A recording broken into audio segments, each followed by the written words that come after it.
Welcome back, everyone. How are you? Good morning. How did we sleep? Visions of goals dancing in our head? Yeah. I expect nothing more. Excellent. Welcome back. Let's see, for our time together today, let's talk a little bit. Let's start with a little bit of just a day one recap and things that we covered so that we're all on the same page. And then we'll talk a little bit about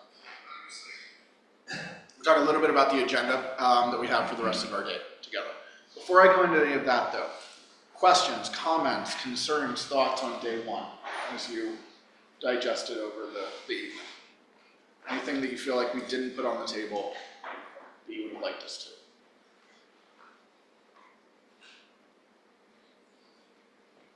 to? No? Okay. Day one, let's see. Back to... Okay, day one, we talked a little bit about day one being much more around information gathering. Today is much more around identification of how we can achieve the thematic goals that we have heading towards our budgeting. Talked a little bit about how we're trying to get more specific and tangible to find a little bit of success in terms of forward momentum and being specific with what we wanted to do. We talked a little bit about expectations, just making sure we were all on the same page with that. Led us through a conversation on individual geniuses and discussion there. Public comment. Thank you again for all of you who filled out the department head survey. Good information. Fortunately, we were glad to be able to share that with all of you.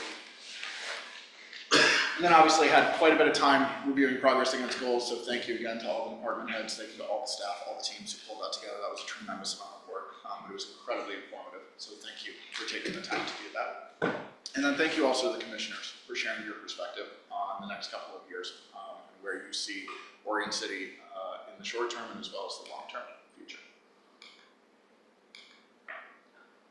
So as we head into day two, let me talk a little bit about just the thematic goals that we have. We, as we mentioned, we had a conversation with the commissioners in advance. And one of the questions that we posed to them was, as we think about the thematic goals that we have, and we have 7 of them currently, you can see them there, more or less synced up with the updates that you've seen. We asked them, is there anything that we should consider not continuing into the final 2 years of this plan?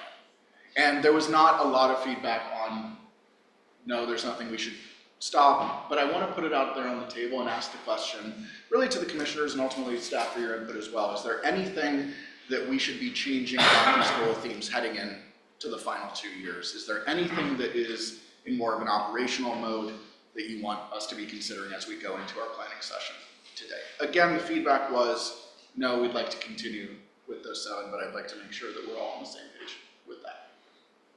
So I'll put that on the table briefly as we head into today.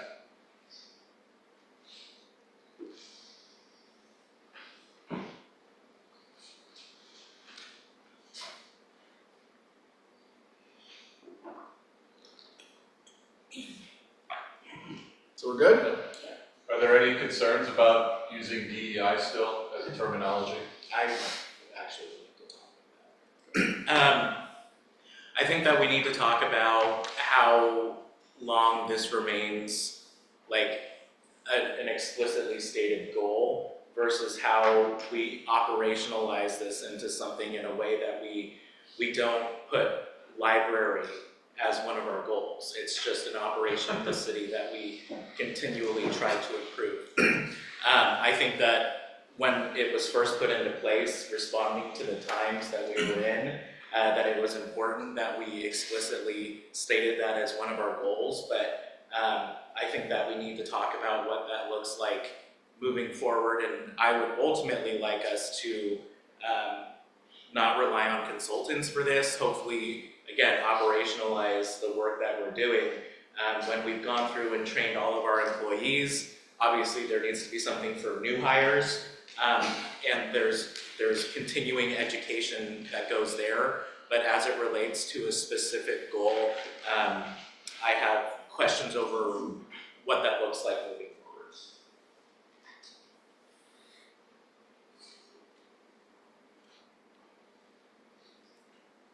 I'm going to jump in.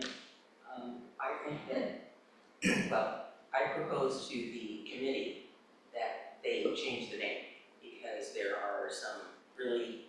unfortunate consequences with the term DEI, and those in the other camp, I will say, just to be polite, basically define it as didn't earn it. And I don't really feel comfortable with that. Not everybody that I know is even aware of that. But I think the letting our community know, and maybe there's a different way to reframe this, letting our community know that we still are interested in a safe, inclusive community. Maybe the DEI part is out of it, but I agree in terms of us training our staff up, but that takes time. That is not, I think we talked about the whole fact that this is not something we all know about. This is not something that we are trained to do. This is not something that people come into the workplace and go, oh, well, this should be X, Y, or Z. I think that we have made excellent strides towards training up our staff, and they will get there. But I think we've got this, as was stated earlier, we've got the 6-year sort of capsule that we're looking at, and I think we have to continue to support the staff. In all the time that I have been here, this is something that I think is very exciting, that our staff is excited about, that our staff is wanting to work on this. And I think the things that were outlined in Patrick's report, particularly looking at how we do our interviews, where we're advertising, I mean, it's stuff we've always been trying to do, but now we're going to do more. And if it takes just a little bit more money during this time frame to get us to that goal, I think we can. I think the two people that could tell you the best about how we're doing, and they did, is Patrick and Tony. Plus, you've got all the department directors here, and I think you can get information from them at this session about how it's going with their employees, because I think that's the real key, is that we've got forward momentum. I had one of the members of the Caulfield Neighborhood Association give me a list of, he had like 4 things he wanted to talk to me about. And he said, we need to get rid of goal 1. And so I haven't met with him yet because just his schedule, my schedule. I'm gonna ask him, this is not a person of color, so I'm gonna be very pointed with him and ask him why he feels that this is not important. This is also a person of privilege that I will be talking to. And I'm a person of privilege as well. So I really feel committed to us completing the work, getting us to the, quote unquote, finish line. And there are probably other ways that we can get the training as well. I wish they did something like that where I was working, when I started here and elsewhere. They were doing it at Portland Development Commission and made a difference. So, like I said, you've got department heads here that they're gonna respond and answer that question for you, I hope. Yeah, well, and there's no disagreement with anything you just said, but one thing that I've also been hearing from our department heads are also other ways that we can be incentivizing our employees to stay here. The stay survey that was completed, and other ways that we can make sure that we have a safe and inclusive employee culture, as well as a safe and inclusive outward-facing culture. And that's my point in saying that we ought to look at not only how we phrase the goal, but how we look at making that a sustainable part of how we operate. Just in the same way that we have finance and it's an operation, it's not something that we have a goal for. And that's really what I see as what this should end up being. Not that it shouldn't be a goal of ours, but that it should be so ingrained into what we do that it shouldn't have to be number 1 years and years and years in a row, is what I'm trying to say. I understand that, but it takes time to grow that culture. The thing that I was interested in hearing about that we reported on was the fact that we talked about doing inward facing. How do we get to talk to our community about this? Our DEI, I'm gonna call it the Equity Task Force. And I think it should be, I think it should evolve into not a task force. I think it's something that we need, maybe they meet quarterly, maybe after we get more ingrained, it's not gonna have to meet all the time. But I think their idea of doing an outward facing survey or whatever they wanna call it, is something that I think is the next step for them, and it will help inform things that we're doing here. I mean, to be honest with you, yeah, when I was at a couple of their meetings, somebody on that committee told the group that they thought we still had sundown laws here. And I was completely and totally upset about that, not to them, but where did they get this perception? They were told that if they moved to Oregon City, they were gonna have to be in by dark, and I thought, you are kidding me. I mean, that's not exactly what I said, but, yeah, I said WTF to myself, but where's that perception coming from, that happened? That person was told that? And I was just like I said, I'm still freaking out about it, because every time I'm aware of that person, I just think, oh my God, where did that perception come from? I don't know. So more than anything for me on this, I guess the overarching question is, when do we wean ourselves off of consultants and contracts in order to do this for our city? That's really my main Okay, I agree, concern. but we have to take our lead a little from the staff that's working on this, because we're not seeing this every day. We're not there day to day. So Well, right, and that's why you and I are equally Yes, I unable agree. to speak to that. I So, agree. Excuse me. I agree with everything that Adam and Denise have said, and I think we should take the DEI verbiage out for a couple of reasons. And we know there's a political charge to it, unfortunately, now, to that phrase. But I think more importantly, a lot of the work that's happened, like the STAY survey, doesn't fit. It really isn't a DEI initiative, but it was a safe and welcoming community and organization initiative. So, not only do we kind of set up that barrier when we use DEI, but we also, it tends to limit what we're doing. And there's a lot of things we're doing that don't fit under that, but are part of being a safe and welcoming community. When Dr. Brown spoke to us the last time, I mentioned that one thing that he had in his report, which I was pleased to read, was that he wanted to work himself out of a job.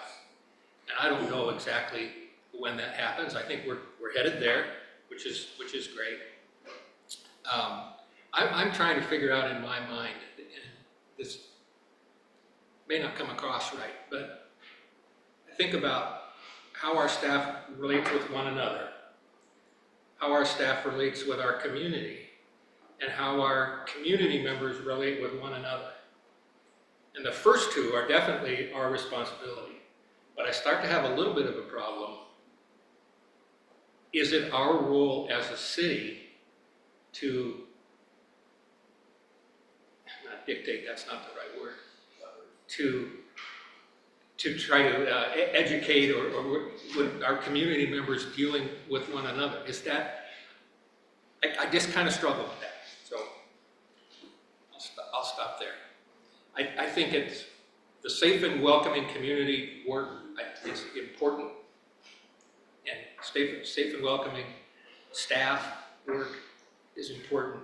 I don't know that I'd have it number one on the list, and I don't think we personally, this group, considers that a ranking, but our community members do. So, do we want it to be there? I don't know. So the work is still important. We need to rename it, and as has been said, work toward the day when we don't need outside people, because it's not going to be self-sustaining and lasting if we're not able to do it on our own. I guess if I can jump in real quick, I think that this has been our first attempt at this, and it's been good in terms of, we've talked about implicit biases with all of our staff.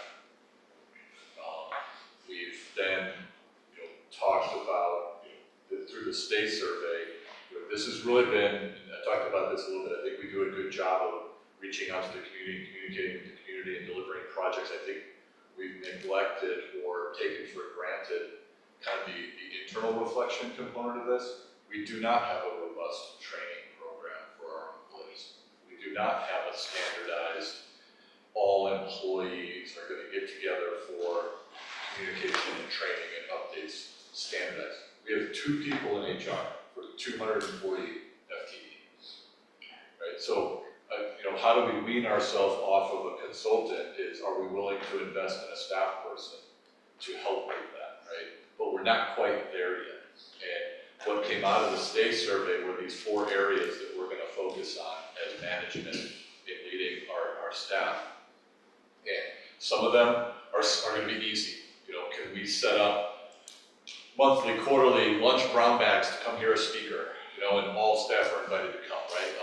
Are there ways that we can set up for, certain departments to get together if they're interested and hear updates, right? Can I do a better job of going to departments and talking about, hey, here's the next 2 years' goals that the commission just adopted, I'm gonna walk through them all with you so we can have a conversation about that, right? There are things that are embedded that staff wanted that are actually embedded in the contracts that we have with the union, so we have to negotiate those.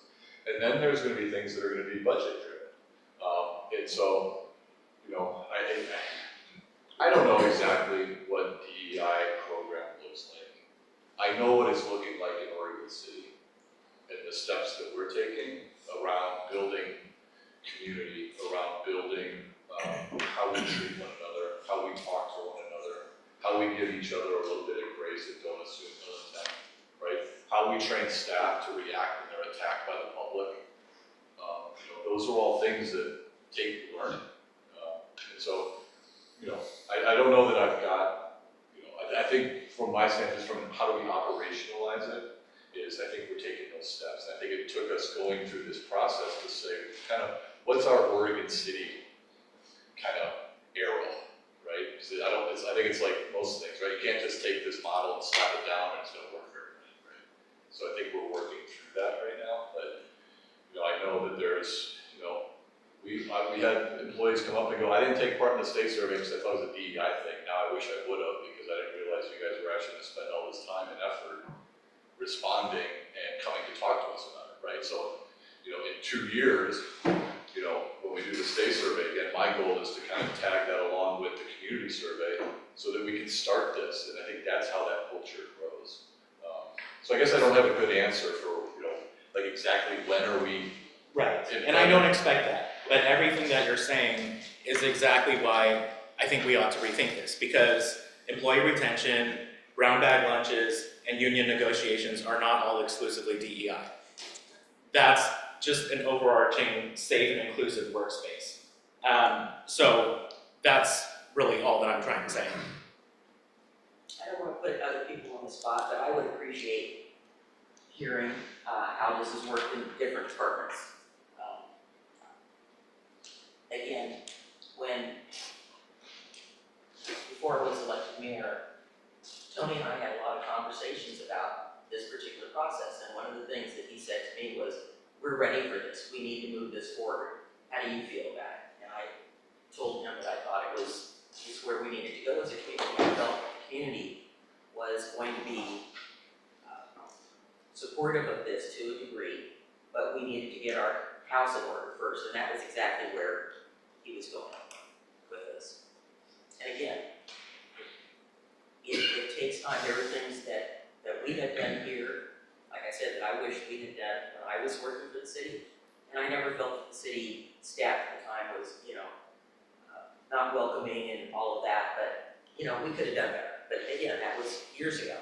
We're in a different place now, so I'm stopping and let somebody else say something.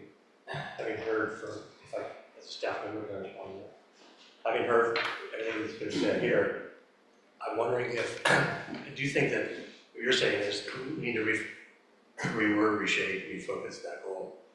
And there does seem to be a potential of 2 different definitions of what that goal is. It's kind of bifurcated into an in-house and external. We could address both. I think everything that Tony and Alex and Patrick have led us to with the outside consultant has been both good for the external component and the internal component. I will say that the internal component is just at the very tip of the iceberg. In my department, the shining the light on what inclusiveness and even diversity in the way that we handle our customers, which have a diversity we probably, in the utility billing, see just about everybody, businesses, individuals, everybody with a different language come in. So I think that we have an opportunity to continue that, and I think we're like 5 months left in the budget cycle, the biennium, and we're not there yet. So I do think that there needs to be some continued momentum on both fronts, both the external component and the internal component. And I will say that I think that as a staff member, where we're going is we're actually redefining our culture in Morgan City. It's going in a different direction than when I started 4 years ago. Not getting choked up. But when I came in 4 years ago, there was an Oregon City way. And, I had to make my own internal decisions on what I was going to change and what I wasn't. I'm used to shaping cultures of teams, and I had to make my choices on what I was going to touch and what I wasn't. And this is actually organizationally focusing on those very things, which is really helpful to do it as an organization, not just as a department. And so I think that we could reshape the wording that's on here to focus on exactly what we want to focus on. 2 years ago, this probably was the tip of the iceberg, and that was what we labeled it as. But I think recrafting the goal, maybe it's 2 goals, whatever, still recognizes that what's being done. I do see it as another 2-year cycle of doing this. I mean, we're just at the beginning of touching people's hearts and lives that work in Oregon City. So I think it should continue, but it should be crafted.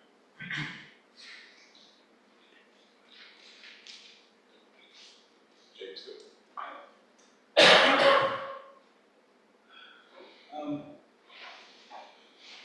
This is a very, well, first of all, there will always be racist. There will always be people who are silent. There will always be people who feel that whatever their privileged position is should remain that way. And so, whenever those kind of people push back, you don't retreat. You don't try to change the name of something because they are very good at using that weapon against you. And so therefore, if you start changing things, if you start changing the name of something because the other side is very good at using it against you, then you need to stand up. And it is having consultants and having others to help us through this process is necessary for now because we still have training wheels. And like a child on a bicycle for the first time, they need to be on training wheels. And until we're not off the training wheels yet. And so that's a challenge for a lot of people, unfortunately, in Oregon City. And so it's important that you don't shy away from the obvious. And it's important that you recognize that there's a lot more work to do. Unfortunately, probably the work will never be done, but it can lessen over time. We used to call it affirmative action. We used to call it all kinds of things.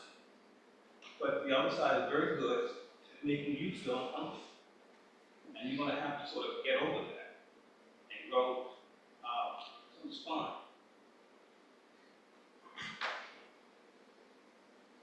James, I agree with you fully.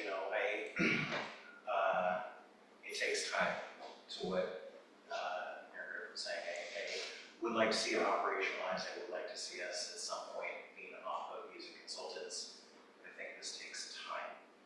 And to be very blunt, given our current administration's blatant pushback against DEI, I don't think that this is the time to change the name. And I would argue that for the people that do have a problem with it, explain what is it about a diverse workplace that you have a problem with? What is it about equity that you have a problem with? What is it about inclusion that you have a problem with? I would not support changing the name. I agree. I think we should lean into it to be truthful.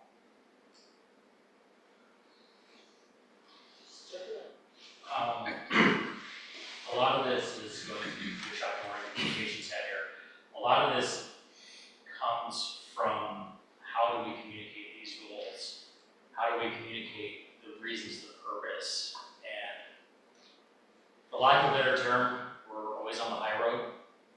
It's very difficult to battle back against perceptions when the high road for them is not even visible. So I think we need to incorporate how we communicate these goals, the reasons, and ask those tough questions back to critics in a way that is still professional and worthy of a city like us, but also pointed and difficult in making people face those critiques. And with that, I just want to make sure that's something that's considered as we look at this, because it's going to be an important element if we're going to keep this going and do it effectively and really invest time, money, and effort in it. We're going to have to be figuring out how we're going to answer for it and be willing to make people uncomfortable. To that point, I think that again, there's a lot of misconceptions and misunderstandings against what it is. I'm going to argue DEI is having all of these meetings broadcast online so that people who can't attend in person can still have their voice heard, right? We're still including them. DEI is the new locker rooms at the police station. DEI is making sure that our parks are accessible to everybody, regardless of, how ambulatory they might be. This isn't just about race, this is just about gender, this is about genuinely including everybody and making sure that everyone in Oregon City has access to all our services. Our programs at the library that make sure to get books out to people who can't make it to the library, that's DEI. And so that's, I feel, part of that communication is helping people understand all these things you may not think are DEI. This is DEI. This is making sure that everybody is included. This is making sure that our diverse population is heard and gets the same level of services as everybody else. Anybody else? Good, Rocky. Go ahead, Rocky. By the way, when I'm getting comments from the public, when we go or cough in there, it's coming out really loudly. I know, I wasn't picking on you, but I got several texts last night. They said, who was coughing? Because every time whoever was coughing, it went right into the speaker and they couldn't hear anything. I agree with everybody. David, I appreciate your comments. Before your comments, my comment was, the thing that bothers me is hiding it just to hide it, if we're still doing it, which is sort of what you're saying, but I understand Adam's point of view as well, that it is a thing we're ongoing. If that's true, then and I believe that's true, but somehow changing the name, although changing the name or removing it as a goal is almost an appearance to the public that we're taking a step back or changing things. And so unless we really communicate that, okay, these are still priorities, these are still things that we're doing, these are the initiatives that we're doing, whether we change the name or not, but just taking it off the goal or changing the name without really, vocalizing that would be an appearance of a win in some ways for other people. So I think we have to be very careful about that and make sure that people understand it's still a value that we have as a community. I don't know, it's a very interesting way of how to deal with it, but I think we need to have that conversation a little bit more. I don't think it's something to take off the goals thing yet. But how we move forward, how does that morph into our just normal operations, I guess? Well, and please don't take what I said as thoughts that we ought to remove it, or that it ought not to be something that we do. For me, I think it comes down to two things, which is one, I don't suggest that we recraft it because the term DEI is politically charged. I don't care about that. The reason why I suggest that we recraft it is because I think that it expands to a more all-encompassing focus on what we would like to be doing as an operation. The second thing is that going to the communications aspect, and going to what Tony said about how some people responded to the survey, is that we artificially hinder ourselves when we use communications, even if they are politically charged in a way that isn't fair. We hinder ourselves from reaching the exact people who Scott talked about, who don't see DEI as something that also includes their ability to access a public meeting, their ability to access a public park, because they don't see themselves as fitting under the framework of DEI. And that's unfortunate, but in doing so, we artificially hinder the people that we're able to reach, and in fact are the people that we most need to reach, because of the blinders that individuals have, not the blinders that we have. Anybody else? I just wanted to comment on the employee group, I don't even remember what we called ourselves, but the working group, part of the DEI piece of it, and I really appreciated the conversations that we had there, and I think that was also part of DEI, specifically the inclusion piece, and just working towards a more inclusive environment, which I think is kind of that shallow end of the pool. Sometimes I use this metaphor of a zero entry pool when you're stepping into something new.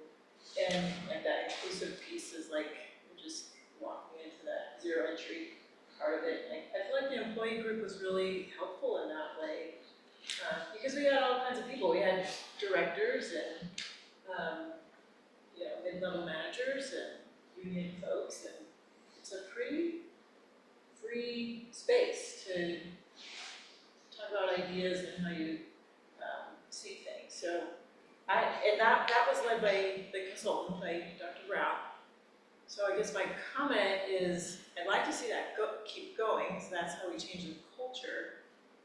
I don't know how that continues to get facilitated, if that's like a continuation of a consultant for a certain amount of time, or who takes that responsibility, because those meetings weren't just like we showed up and talked about whatever, like there was an agenda and we had something to accomplish, so, that's my comment on steps.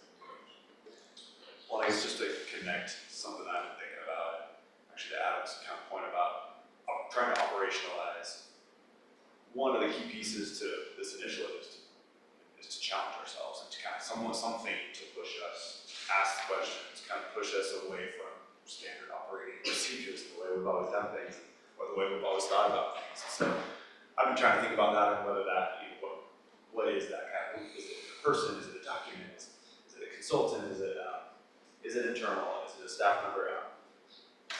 That's kind of one of the biggest questions that I have, is how to keep some kind of pressure and some keep challenging us in this way that Dr. Brown's been able to do, right? Kind of come in, pose some interesting questions, talk about concepts, and facilitate good conversations. Just taking my kind of hard time finding that.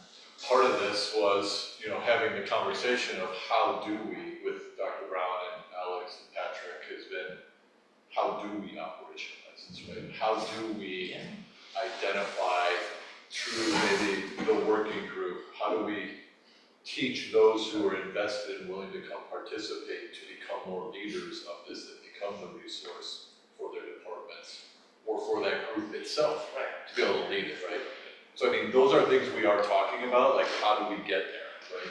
What are the steps so that it's not just changing the culture, it is how do you have the people who have the competencies to prepare those agendas, so it's not just, hey, let's just all come in and we'll talk about whatever we want, right? I mean, it is targeted, it is focused, and it is to try to get to that goal of learning, whether it is about, a bias or, microaggressions or, just how we treat one another, right? I mean, it is targeted and it is thought out. Well, and that's the entire reason why I brought this up in the first place, is that I believe that ought to be reflected in our goal.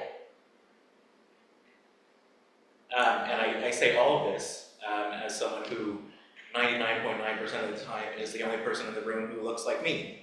So please do not take this as something that is something that I am against or that I'm hostile to because of the political whims of what's going on in this country right now. It's something that I believe strongly in, but I think it's something that we can rework to better look at what not necessarily an end goal is, because there's never an end goal to work like this, but what it looks like in terms of those beginning stages versus what the rest of the future of the city looks like. No, I wasn't taking it that way at all. I understand there, in my opinion, there are several people in this community who are looking at this as easy pickings. Well, let's just get rid of it. We don't need to spend the money. And I pushed back on those people and said, one of the biggest things that we can do, if we want the economic development, we want all these things. If we had 15 Justin Youngs recruiting people to the city, just think about the message this sends to our employees, and they can say to somebody that they know, hey, you should come work for Oregon City because we are, we feel this way about it. You will be welcome here. I can't say that, 30 years ago that was the case in Oregon City. I think that it crosses everything. I mean, if we want people to move this community and work in this community, as Scott has mentioned, I mean, I was very lucky. I was one of the people that actually lived and worked in the same place. Now, that has some benefits and has some disadvantages, as you very well know. But the message that we send to those who don't know us or who have a perception about us are going to see that we are serious about what we're talking about. And again, I was thinking about the day that I was over at Adventist, when they came to camp, talking to the president of the credit union. He mentioned a few of those things. Well, how do we get that word out that we are not what other people out there think? And so, again, I don't have any problem with us rewriting the goal. I just think we still have, ways to go. And one of the things I was hoping that we might be able to do is that, while I was still in our positions, that we would have a little bit of training just ourselves, because we're dealing with all sorts of, different sorts of people when we are out and about. And even when we're out, when you go to DC, when you go, when I go to Salem, or I go wherever the conferences are, we all are out there. We are a face of Oregon City. And remember, I told you about my little, I'm waiting to see when somebody asks me if I'm the mayor of Oregon City, and I don't get the look. I get the little head nod. So the intent of this time on this agenda was to ask the question, are there any goals you feel should be removed? I'm hearing categorically, no, there are not. However, in this particular goal, the intent, like I said, was to determine whether or not we keep or remove a goal, and I'm hearing we need to redefine and figure out how we're going to move through the next 2 years with this particular goal. I've heard focusing on safe and inclusive community. I've heard operationalizing our DEI efforts. We have time to break out today. That is the intent of our time today, and I think that group that will be focused on this particular goal, you just received a ton of information that you might want to consider as you're building out those activities for the next 2 years. And we will then have time to consider that group's feedback in the larger setting, taking everything that you just shared into account. So in the interest of moving us into that activity, I'm going to say we have an opportunity to continue this conversation in the context of our agenda. Fair? Yeah. Okay. I just want to say real quick, Please. I really, really appreciate the conversation. I really appreciate everybody being comfortable enough and willing to state their opinions and their perspectives and their experiences. I know that this is not easy, and I just want to say thank you, and that's why we're here together, to work through these things and be the leaders for our community that we all are. Thank you. All right, so to that end, I'm going to hand it over to Nate. I'm going to ask him to walk us through what the rest of our day looks like from a structure perspective.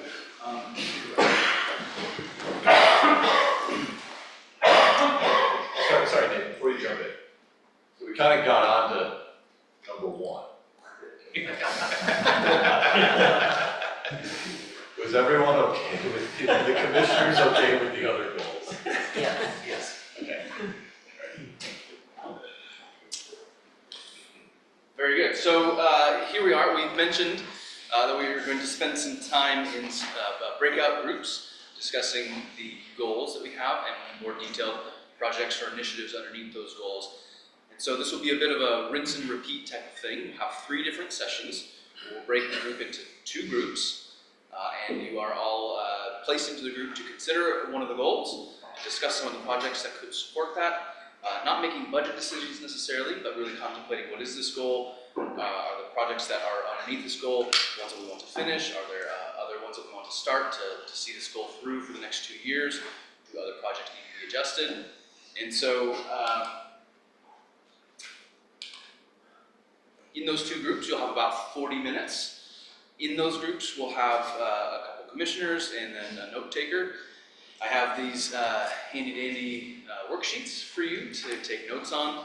This will help us keep track of the discussions as they evolve and move on. And so we'll spend 40 minutes in each of those groups, and then 25 minutes in sharing back out to the rest of the group the things that you discussed about a particular goal and projects that you guys were assigned to.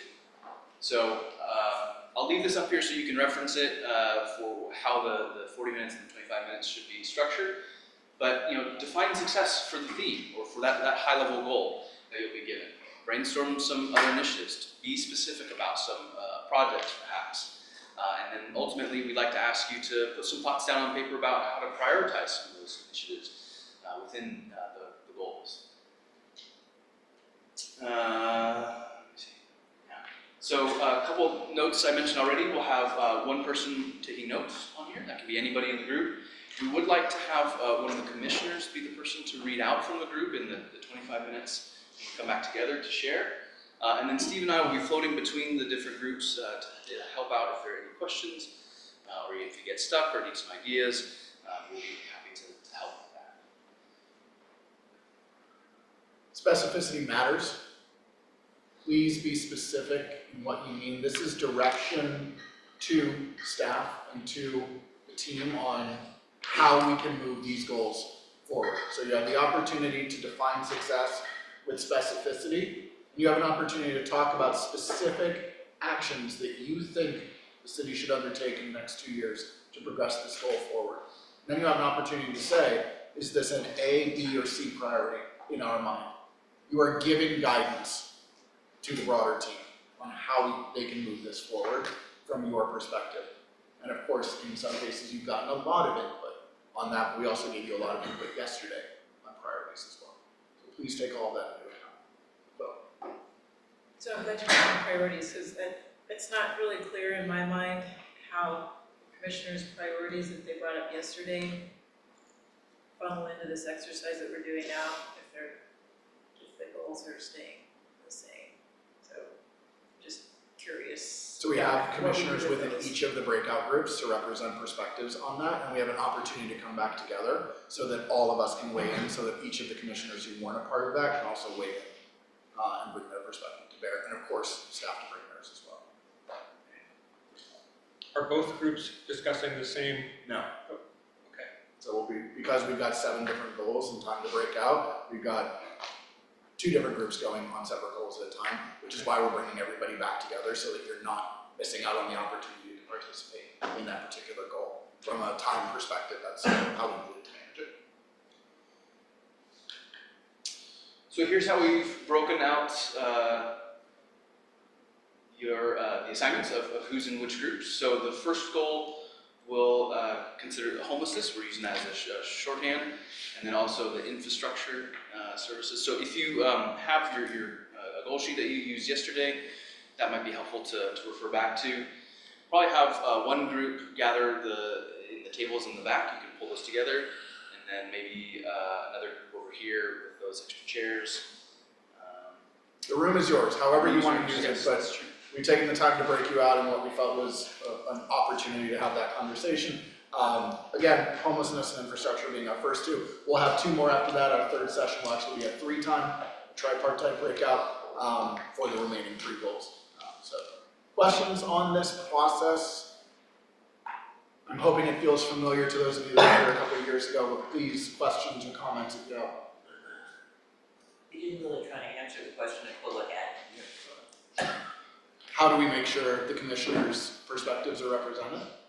Well, she's talking about all the stuff that we talked about yesterday. And I took as many notes as I could so I could key in on what everybody else, the other commissioners were saying. And I don't want to put words in your mouth, but I heard the same thing you did, that it wasn't clear how what we talked about is going to get translated into this. Okay. Those planners, you know. Yeah, I would look for, as we've broken out the groups and we've asked each individual commissioner to bring their perspective into those goals. And again, a lot of what you shared yesterday was reconciled back to the goals that you had out there.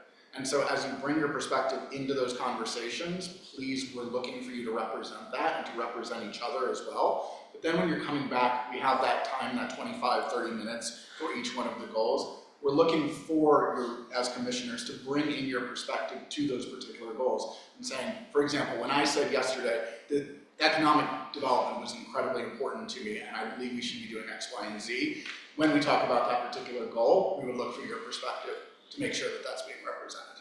So to bring those priorities back into the conversation.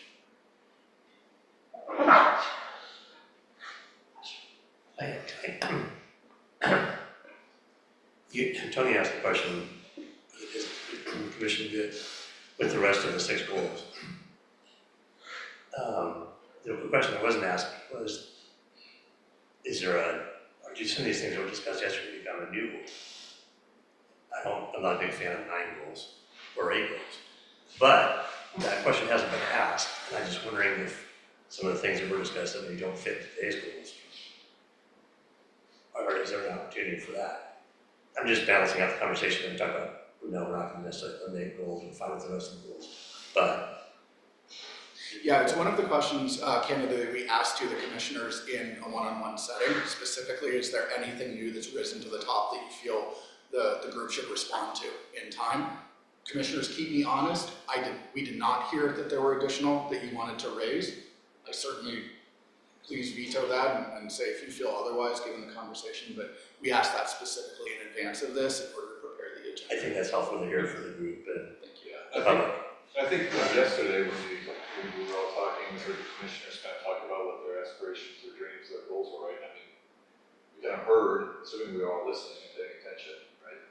And so, how do we incorporate those now into these more focused conversations, right? I heard a lot about economic development and tourism. I heard a lot about parks infrastructure pool. So it's really like, okay, now how do we take those things we heard yesterday and where do they fit here, right? When I think about, let's say that the pool starts to rise up, right? How are we going to address pool? Is that an infrastructure question, infrastructure / funding, or is that a community engagement education to be able to pass it on, right? I didn't hear anything yesterday that I felt was like way like, oh my gosh, I didn't see that coming, and that is not going to fit with one of these. But maybe through these conversations, we may realize, well, maybe we don't need that, right? Maybe this idea we've had, really fits here. I mean, yeah, I think it's fluid. I agree. I don't think we heard anything that was like, oh, we need to get rid of 2 of these and replace it with this one, or we need 2 more. I mean, but I guess if that happens, we're going to address it. Right? I mean, if we're having these conversations and it's just like, wow, this is something completely different than what we're thinking here. I don't think it's off the table. It's just, it just hasn't been identified yet as something that needs to happen.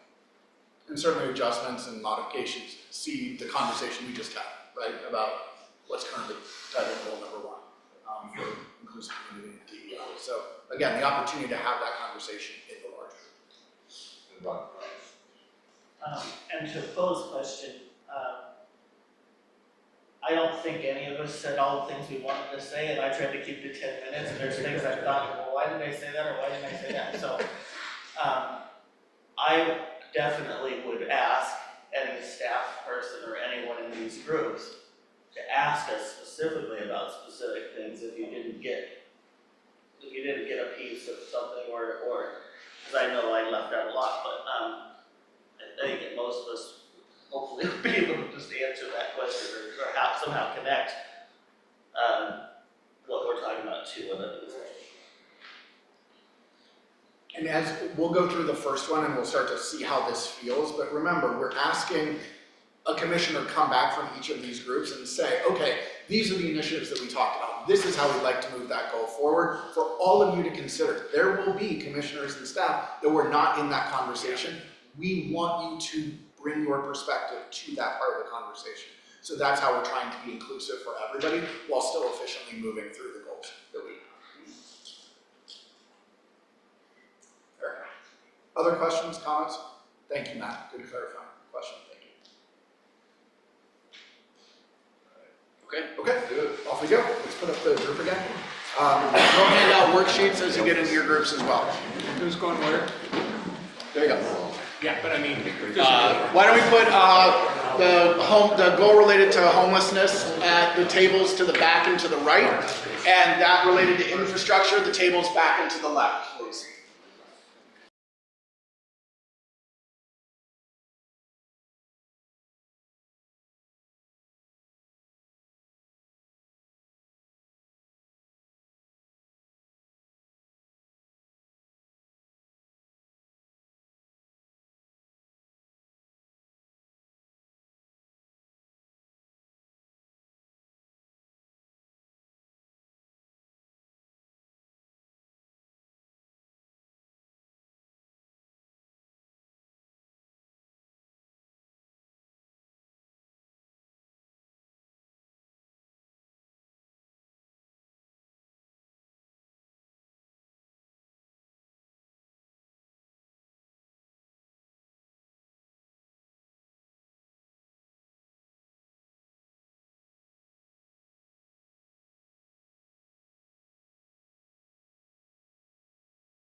as a big group together. We're going to spend about 20 minutes and hear from each group independently about the goal they discussed and the initiatives and the prioritization of some of those initiatives. We're shooting for a break at about 10:45, so just keep that in mind. That's why we have about 20 minutes for each group. And these are just some prompting questions. We want to help start the conversation and keep things going. As you share with the other half of the group that wasn't a part of the conversation. This is a good time to have some back and forth as well. So if you weren't part of the one group, feel free to ask some questions, make sure that perspectives are shared and that we're really getting a shared understanding of these things. So let's start with the homelessness group. The loud group. So the loud group, thanks. So Mike, are you the speaker of Yeah, but I'm insulted. I'm in the loud group. enthusiastic? I've always been in the loud. I've always been in the loud group. Communicate it. It's relative in finance. What? Enthusiasm is relative. So, on the success question, a couple of things. Oregon City has proportional resources to address houselessness and leveraging partnership to achieve equitable funding. And when we talked about equitable funding, that's with the recognition that because of the fact we're the county seat and where so many of the services are for that community, that equitable doesn't mean even. We need a share that is proportional to the impacts that we're seeing. And then getting into initiatives, they were all A's, right? A1 was advocate for funding, obviously, and we were talking about the impacts even after housing is built, as an example. And I happen to live 3 blocks down the street from the Las Flores development, which is 170 whatever units. And it's been an additional enforcement issue and additional enforcement costs for our police department. So it's not just building the housing, it's dealing with impacts that follow afterwards. A2 was work with business partners downtown to address impacts. Because we started this, we have efforts, and kind of, I'm jumping around here, but anything discontinued from the previous cycle, not discontinued, but are already in place, some of the things that were there, like the community court, like the behavioral resource officer. So we already have those things in place, and I think our big driver was the fact that we know Caring Place is coming. We know there are going to be impacts. We know there are going to be, in particular, after hours impacts. So that's kind of where our focus went to for the next couple of years. And that's what that work with business partners downtown means, because that's where the impacts are going to be felt first, as those folks kind of migrate on Main Street after hours. Address after hours services gap with county and nonprofit, kind of a related topic. We talked quite a bit about that after hours issue, and would it make sense at some point, should there be a small number of beds at that facility or next to that facility? Because are we putting our heads in the sand thinking that those individuals aren't going to be staying in our community after hours? And so address after hours services gap. And then some B level things, balance enforcement with services. That kind of stands on its own without more comment. Communication of the plan and outreach.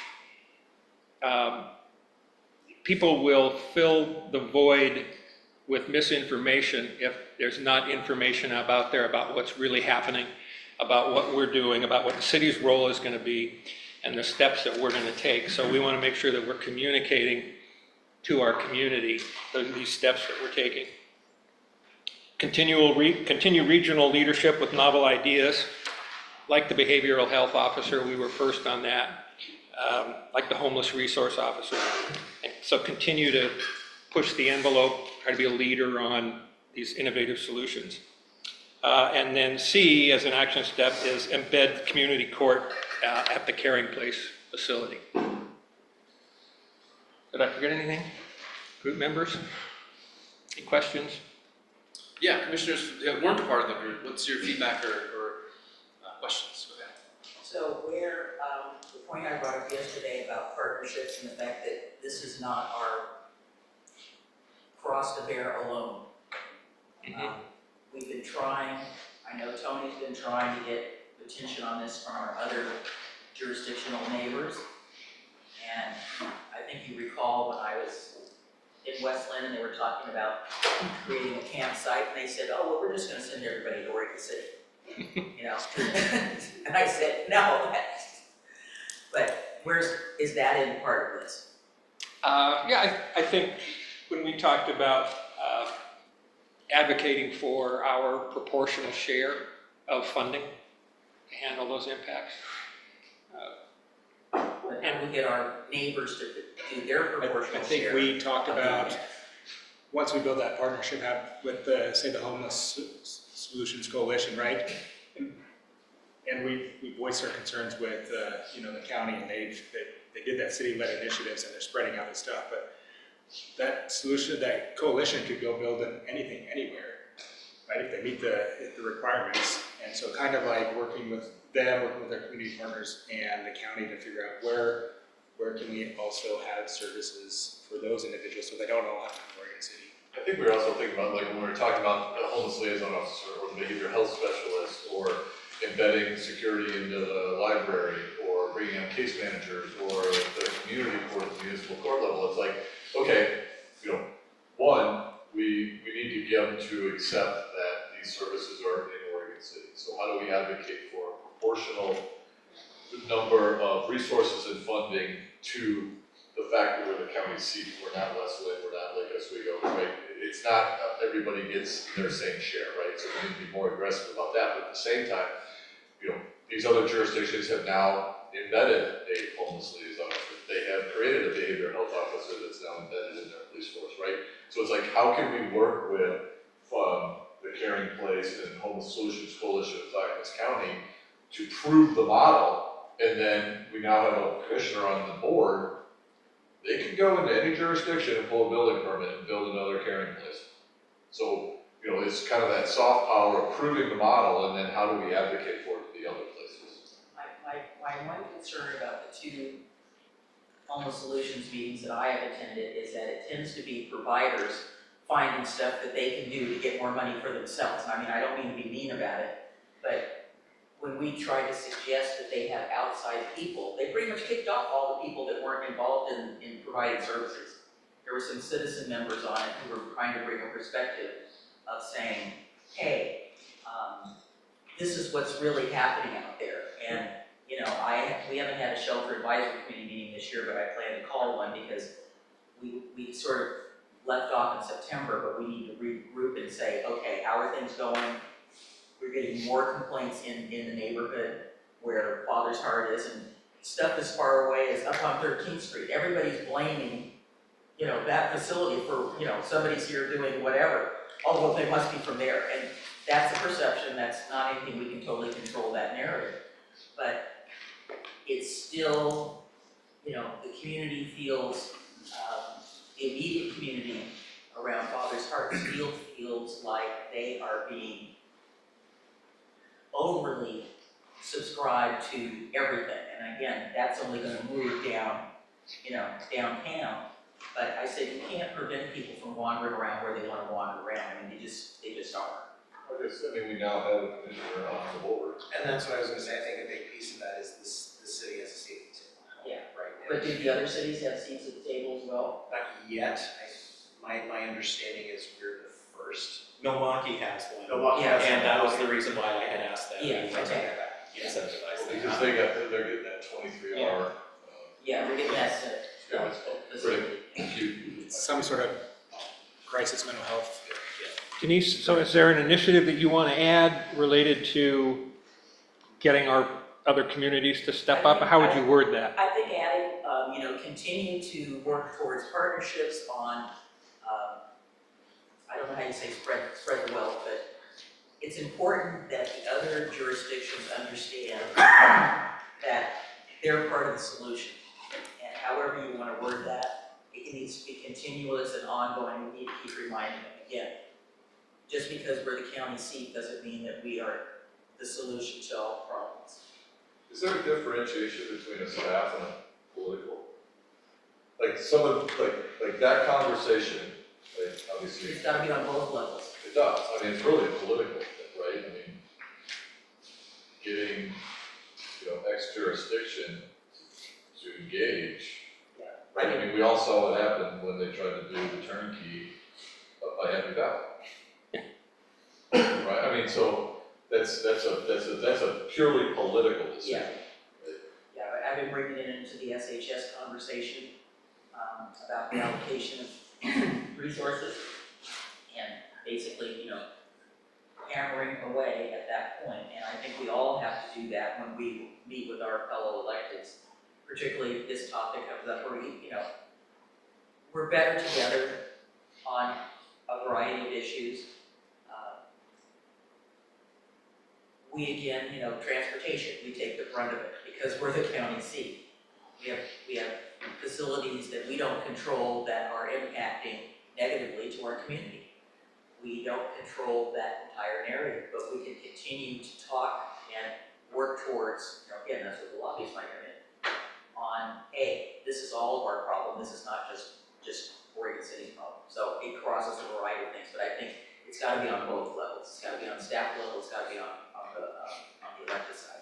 I guess I just want to be clear, part of the discussion we have is, yes, we understand that this is a regional, state, national issue, right? And Oregon City is the dumping ground for all this.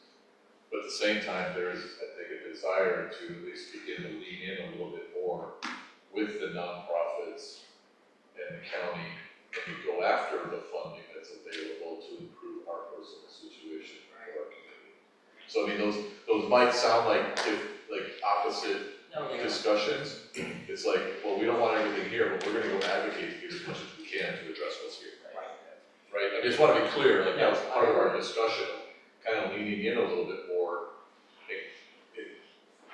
putting some city skin in to address our what we're dealing with here.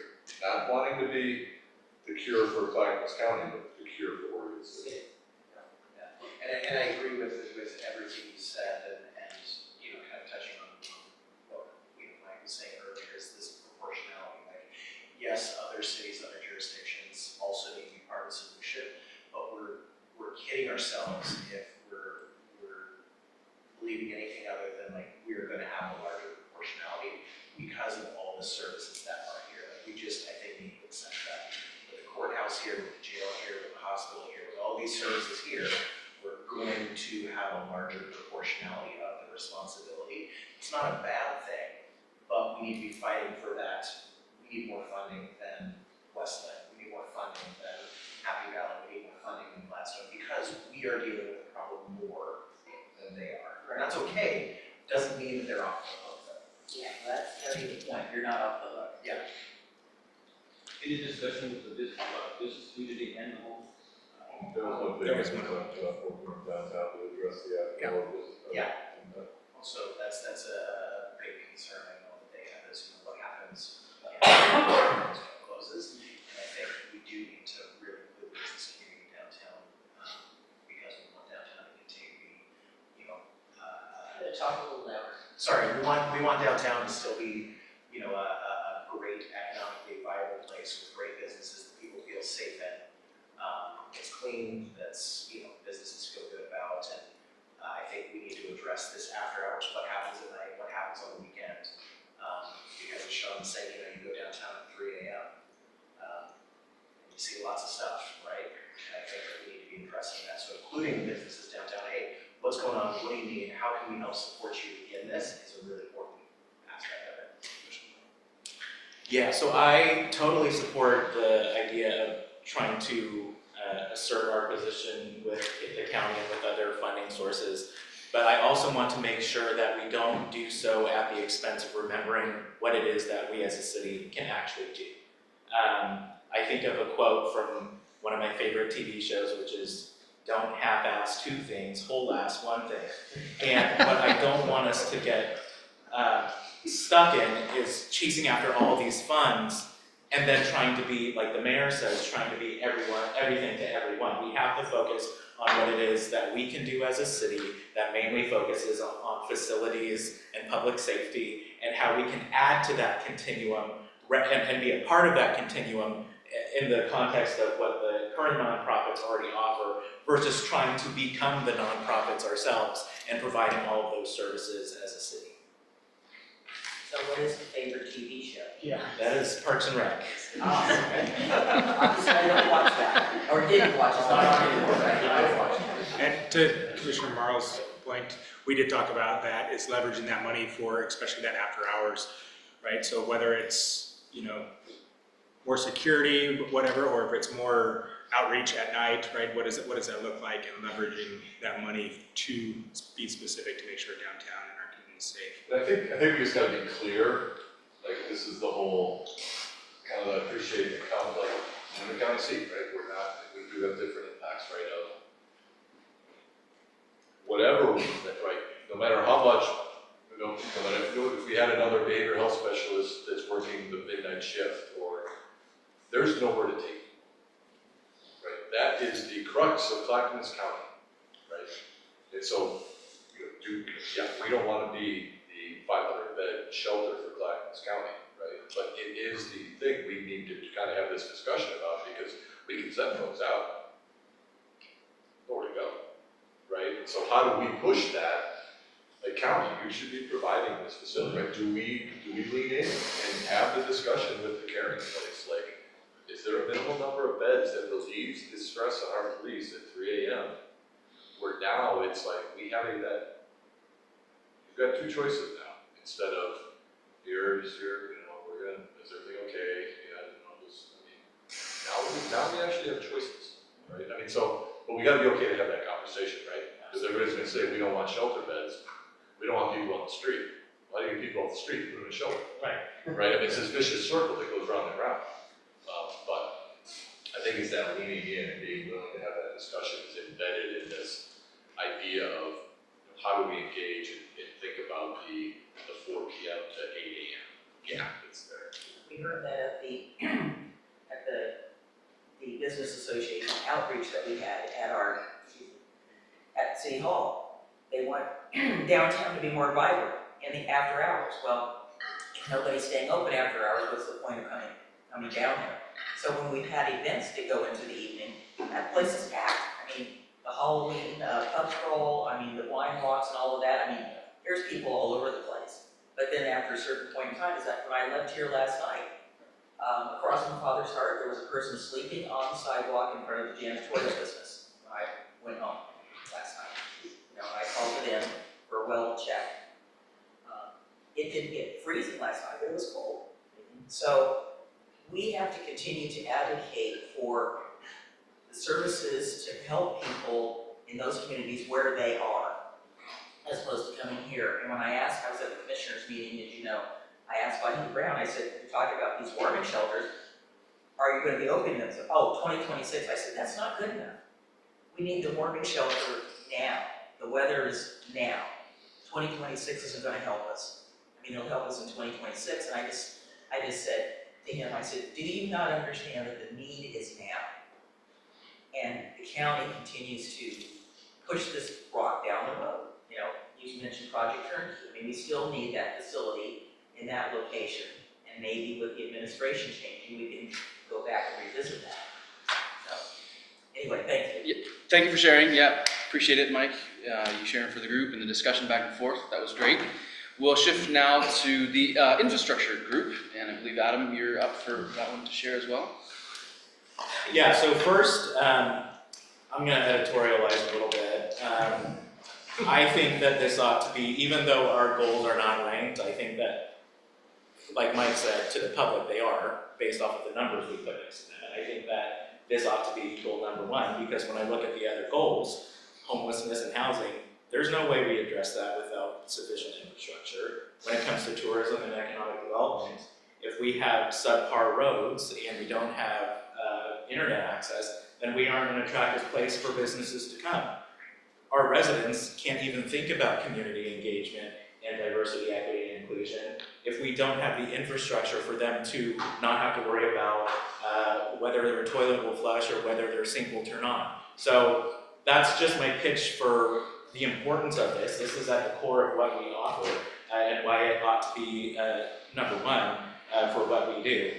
So the first one on information technology, Mike brought up the point of removing the word capital as it relates to capital improvements, because we're currently at a point where we have a lot of things that have come online in the last biennium that we would like to keep building upon that aren't necessarily capital improvements anymore. It's more building upon what we already have.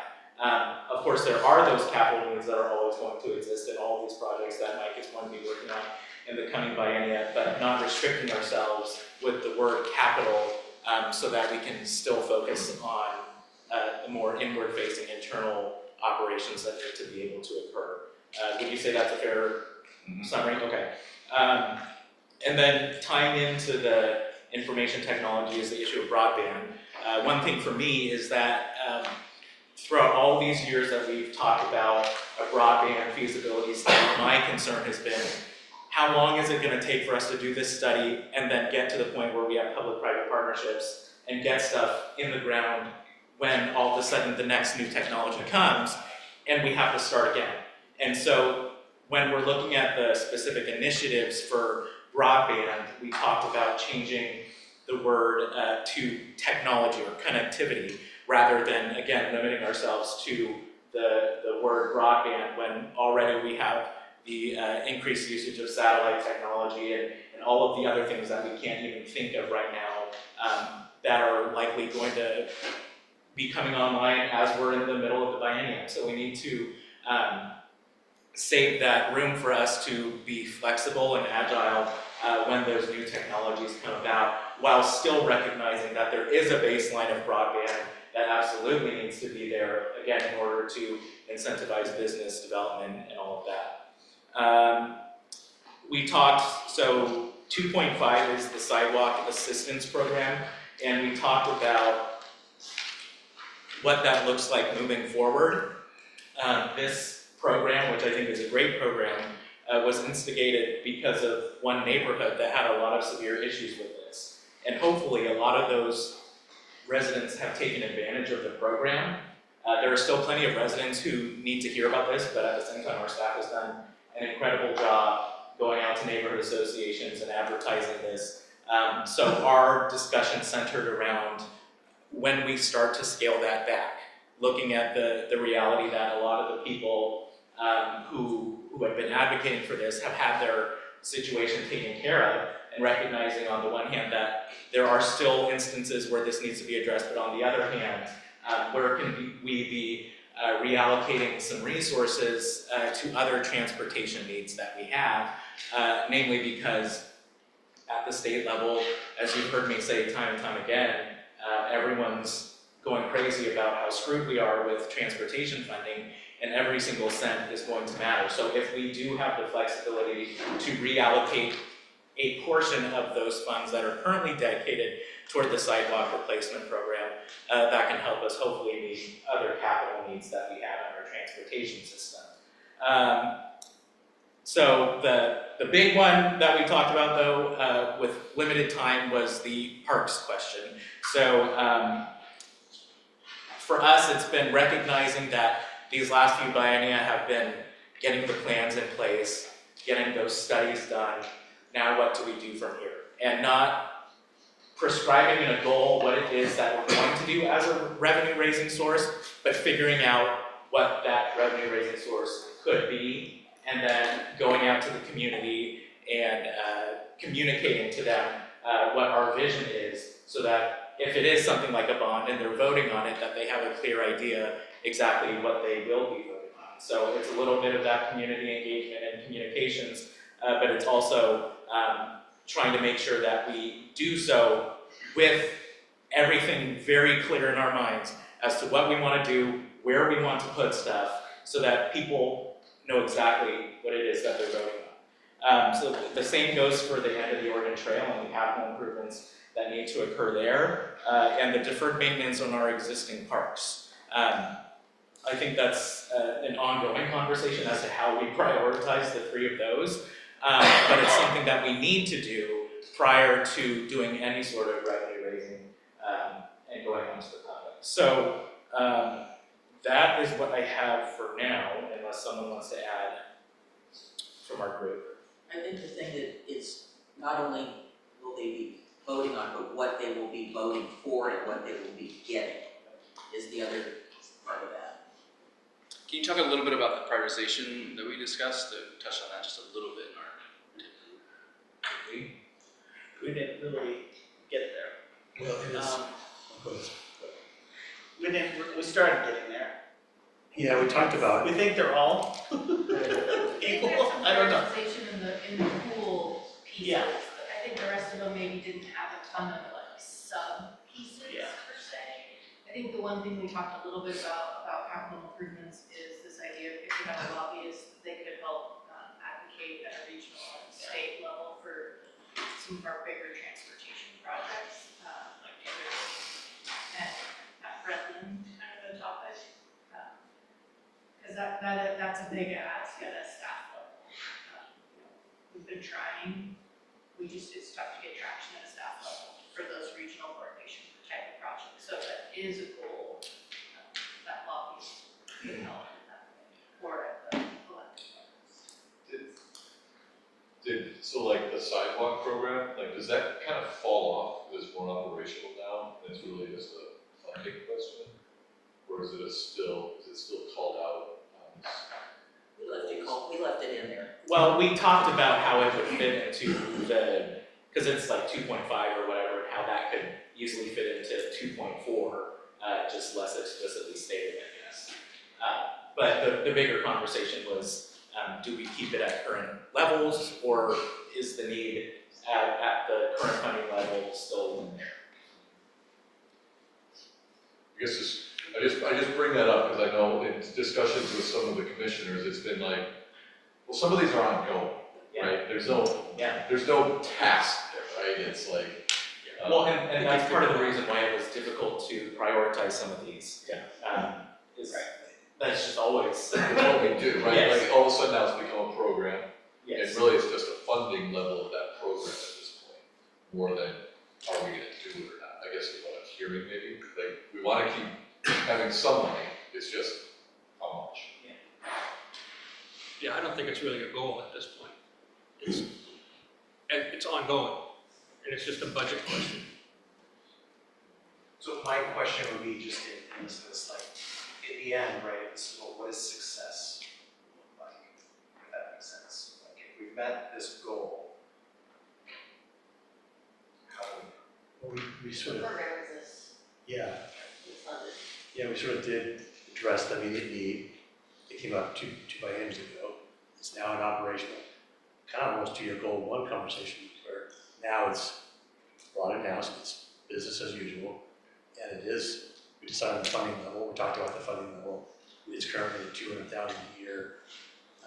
Maybe it's reduced a little bit because the demand is we've hit that initial demand, and now it's an ongoing program that can flex, and even that not that it reduces the priority, but opportunity cost of funding something at the initial level that it was comes at the cost of maybe putting more money into transportation, like what Dana was talking about. So it is an ongoing program that we can fund through the budgetary process. Yes. Well, and to the broader question of what success would look like for the entire goal of infrastructure. Yeah, that's right? right. Yes, to the bigger ones that I think come to the top of mind are getting a lobbyist or having someone who can help us get those resources at the state and federal level to tackle those bigger projects like Beaver Creek and 213.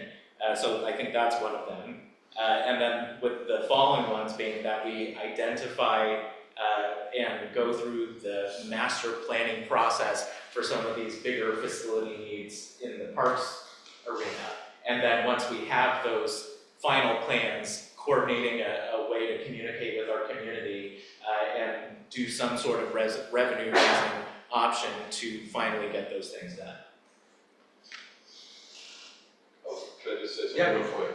It's interesting, when I think about EOT, because with the new executive director, I think that conversation has changed a lot as to not only how that facility operates, but the expectation of the facility itself. Meaning, we've been under the assumption we just got to demo and start over, right? And I'm not, so it seems like there's now maybe some willingness to kind of work with the bones that are there, right? And so, I'm not sure what that would look like right now, Well, and that's exactly why it's going through that planning process, Yeah. so that we can. With the new Yes. exec director and their board and that new energy and the fundraising. So if there is a prioritization, then it's obviously going to be getting through those master planning processes for the pool and for EOT, so that we know what it is we even want to ask for in the first place, and not just going out and saying, give us a bunch of money, and then we'll figure it out, what it is we want. I'll just mention that, the board for the End of Oregon Trail or, Clackamas Heritage Partners, their retreat is today and tomorrow. So I'll be there all day tomorrow. And I'm sure that's a conversation they're having too. So once we get a feel. The last couple months with the new executive director has really been talking about what their vision is and how that relates to the building. And I think that'll give us a lot of ideas as to how much they're invested in helping us with the building. And if I could just add on before we jump into it, I think the other part that not only changes that conversation is also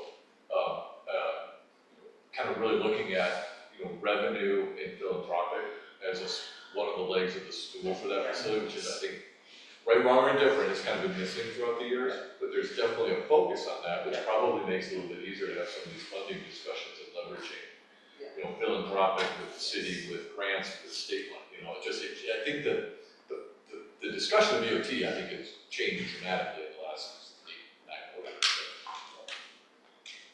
I just want to add something about EOT and the fact that I'm glad that they're having a retreat. I wish that she had checked in to see when we were having ours.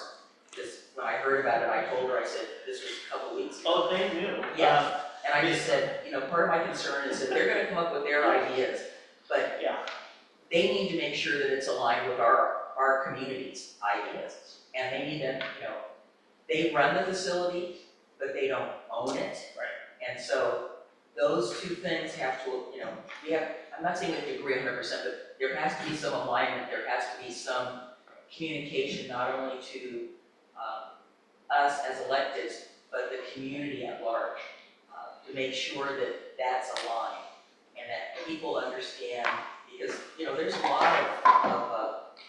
of communication that needs to happen.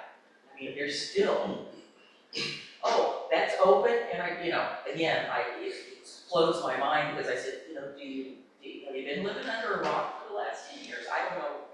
When people tell me that they don't know something that really should be obvious, I get really perplexed, but that's okay. So I'm hoping that you can bring that to them, because you're wearing a couple of hats there. You should have seen the meeting where we discussed how we were going to all attend a 2-day meeting when that board has a hard time sitting, solidifying their schedules to have any meetings. Yeah. So it was, these dates happened to be the date that pretty much everyone could be there, except for me, and they said, well, okay, and I'm not a voting member on the group, so. I'll be there, I'll see you tomorrow. You have a lot of influence. Yeah, so I think the fact that they're meeting for a retreat at all is the first time that's ever happened really in a long time. Is it facilitated? Yes. Awesome. So part of, when they came to us for the ask for the city and some of the other partners, the money that the money that CHP is putting into it is to start that process. And so they spent a fairly good amount of money to facilitate this 2-day workshop and get some plans. So, but yeah, I'll hear more about that tomorrow. But Scott, did that get to your question of? It did, and so what I wanted to kind of follow up with that, and obviously I wasn't here the last time these goals were created, but just kind of in the interest of like simplification, what I'm hearing you say, like getting a lobbyist or removing more capital, I'm reading goal 6. and I feel like there's substantial overlap. So anticipate state mandates and tailor local policies to best fit the needs of the community while balancing public infrastructure, investment for current and future residents. I feel like there is substantial overlap between goal 2 and goal 6. And I'm wondering if it makes sense to kind of merge that. If I'm wrong, please tell me. I am all for consolidating. That was one of the things that I said during my meeting with them, is that I think the more that we can consolidate, the better. However, the one caveat I will add to that is for goal 6, when it talks about current and future residents, that is something that we did talk about, which is recognizing that as elected officials, we are representatives of the current residents. That doesn't mean that it isn't our job to plan for the future residents, but with so much of our job being taken away from us by the state, for me personally, when it comes to planning for that, if they're gonna take that authority away, then they need to be the ones who are planning for it. They need to be the ones who are funding. Meanwhile, we have our own infrastructure busting at the seams and our residents wondering whether we're going to face a huge crisis in our water system or on our roads. And so I think that there is room to coordinate those with the caveat that the main focus for us needs to be on making sure that our existing residents have the infrastructure that they need and that we're not unduly burdening the existing ratepayers with increased rates to pay for roads of people who don't even live here yet. It's a balance that we need to do because we have to be planning for the future. But with so many crises that we've had to face these last couple of years, where we've had to be focusing directly on the things that are right in front of us, I don't expect that to change with state legislation, and I don't want us to forget about what our first priority needs to be, which is our current residents. Commissioner Wilson, do you see the overlap as being the need to have advocacy at the state level as kind of the connection between those two? I see the connection being really, whether it's at the state level or the local level, like planning the infrastructure of the city. What do we need to do to like give the services, like Adam said, to our current residents, while also recognizing like we're gonna grow and we're gonna need to be at a place where it's like, okay, we're ready to, expand technology or whatever it is into this area because we want to attract new businesses, we want to attract, developers in the right way to grow the city. And so I see very much an interrelation there.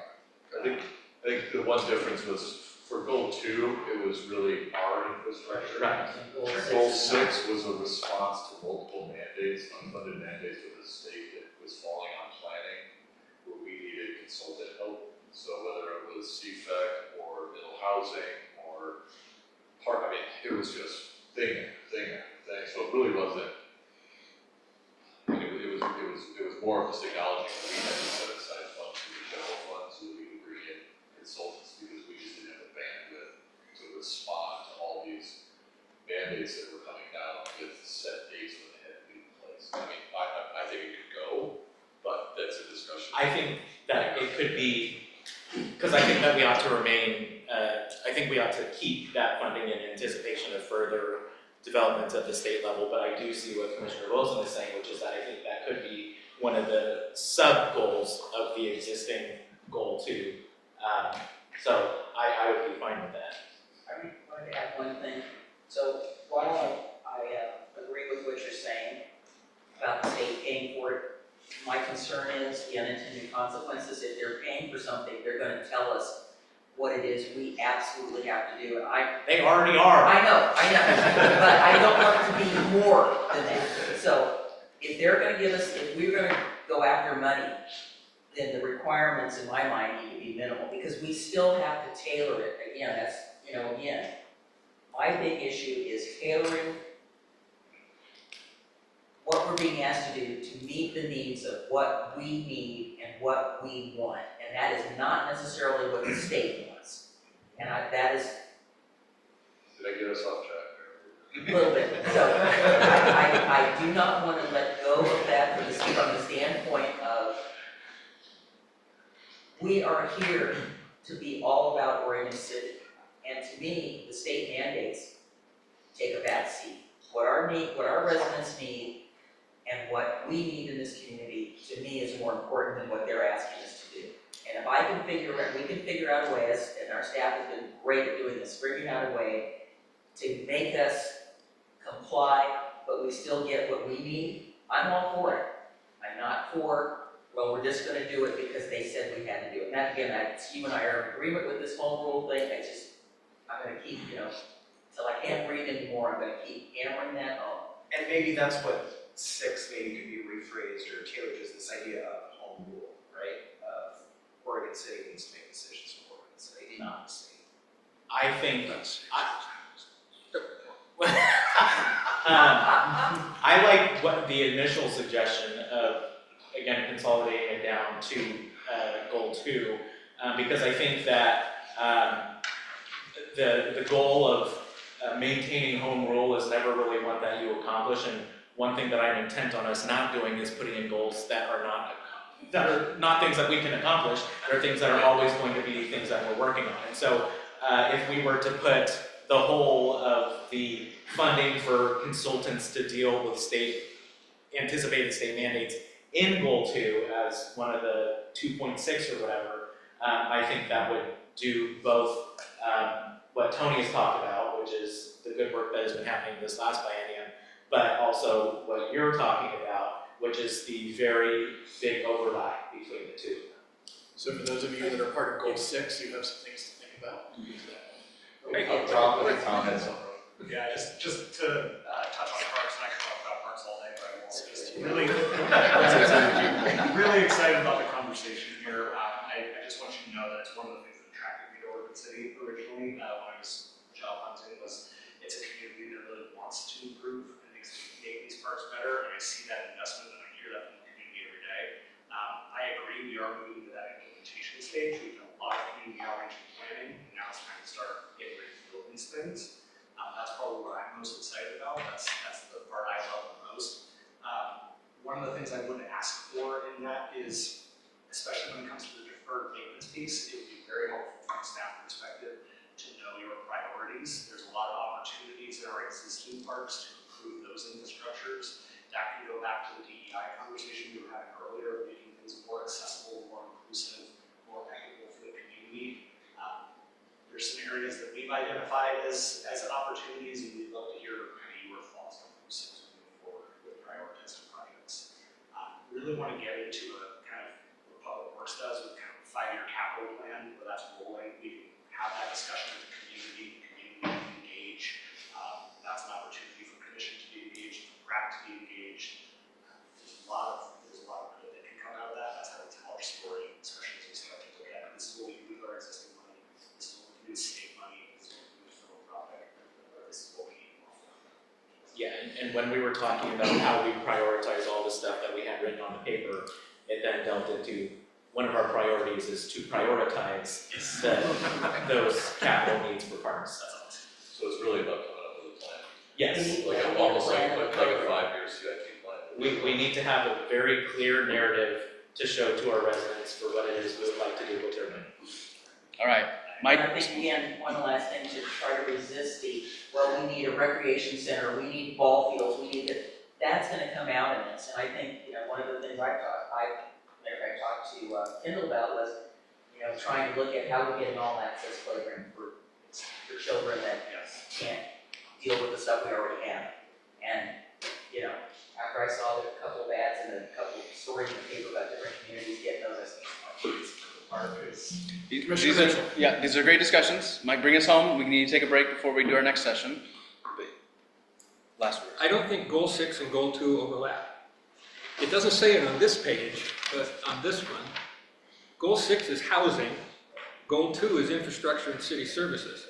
They're two different things and two different priority areas. There may be some initiatives that overlap, like the discussion with the state and a lobbyist or whatever, but they're two different goals, in my mind. A couple of initiatives that I had on my, this is, I don't remember now if that was on my big stuff or my little stuff list, but, and maybe Mike can answer this, maybe I'm too early, but should we have an initiative to study AI and what it could do to improve delivery of city services? I think the technology piece that covers underneath that. Okay, I would like to see that Yeah. as a sub-goal. And I don't know whether this belongs in housing or whether it belongs in infrastructure, but I think we should have an initiative to move toward Center Street becoming housing, the Center Street Public Works property. Because we've been talking about that and it's still sitting there. We know we need workforce housing. And I apologize, I should have thought of this sooner when we were talking about is there anything that's missing on the goals. Because of the lift that we know we're going to face and the importance, should parks be listed as a separate goal? Because I think a lot of our community doesn't think parks are infrastructure. So, should we have another goal that specifically addresses parks, master plan, pool, all that? Just throwing it out there. Thank you. I didn't bring us home, I'm sorry. Well, I'm getting the stink eye. Send us down another. It's okay, I'm getting the stink eye from Matt over here. Can and I bring us home? Yeah, okay. As described for this All group, right. I want to summarize what Adam said, whether it's infrastructure or housing, we just don't want to half-ass it. Whole asset, that's right, okay. All right, man, thanks. We're gonna take a 10-minute break, and then we'll get into the second round of our breakouts. So we'll be back here at 11:05, and we'll be going at that point. Thank you. I thought it was said we were supposed to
U-shaped table. These groups. That's confidential, it's highly, I'll give you a 1-800 number to call in case, but, we have.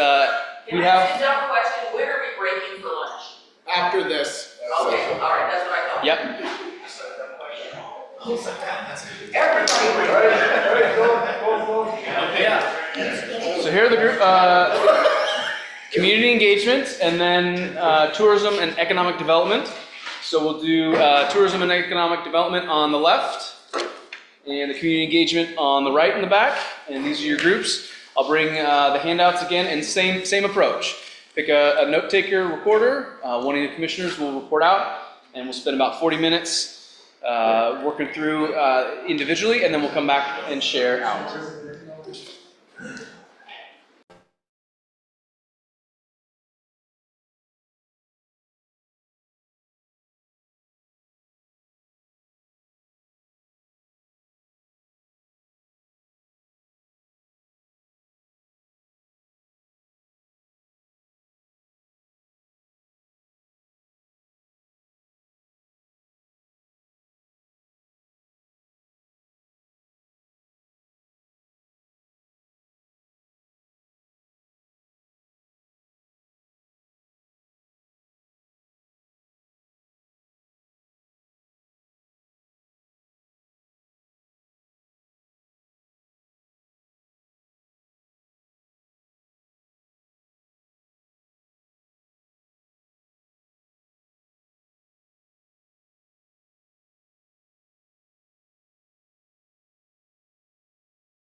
40, 50 minutes doing the share out back to the larger group. And we had ECDev over here, and I can't remember one of community engagement. Community engagement. I want to start with community engagement first, and then we'll go to economic development and tourism. So for community engagement, which commissioner is gonna? All right, Adam. Okay, so for success, what does success look like for community engagement? We put increased diverse participation and informed and participating community. So with an emphasis on a diverse representation of the people who come to our meetings, the people who engage with the content that we put out, because we're doing a good job at reaching a small group of people right now who I think on any given occasion, many of us could already assume what they're going to say to us is their opinion. And so I think what we need to do a better job at is getting our staff and getting us as commissioners out in newer facilities, newer events that are going on in the community, instead of asking them to come to us going to them and reaching a wider audience of people who have opinions that they may not even know they have opinions on because they don't know what's going on with the city, or they think their voice doesn't matter and that it won't change anything, or that, again, like I said yesterday, they don't have the time to take work off it, or they don't have the childcare access. So all of those things is leading toward us wanting to make sure that we not only increase our reach with our residents, but increasing the type of people that come and share their opinions with us. So that includes, as initiatives, more diverse material on social media. We are always talking about celebrating our wins, and this is one of the easier ways where we can do that.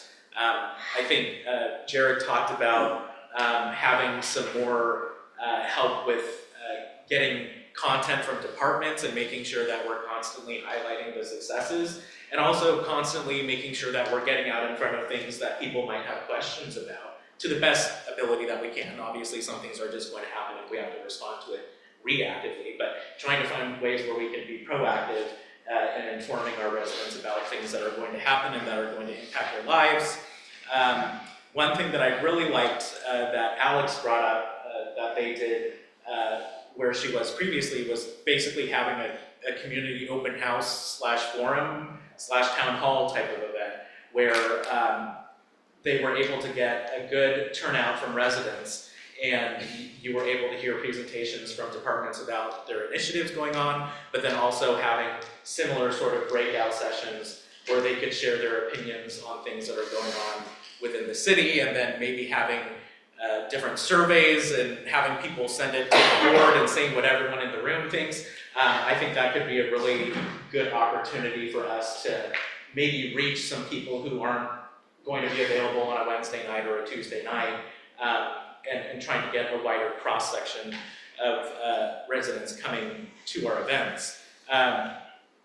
So augment existing events with other participation options. So not only using like National Night Out as a way for our neighborhood associations and CIC and all the advisory committees to reach out to our residents, but how can we have those opportunities at every city event that we have, like concerts in the park, where we have so many people who aren't normally engaged in city stuff and may not even know that the city is in charge of concerts in the park, but are coming to these events because they're well-run, fun events to come to, and then better advertising who it is that's putting it on, and how people can get more involved with making that better and making other aspects of the city better. And I think that's what we have for our initiatives. So, unless someone wants to add.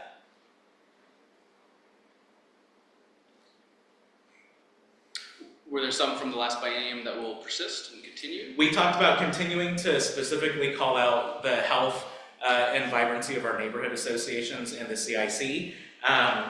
We're looking at the last biennium where the goal was simply to just get them all up and running, which is basically where we are today. The focus for that will need to be making sure that they have the resources necessary to not only exist, but to thrive as entities, as a forum for community engagement.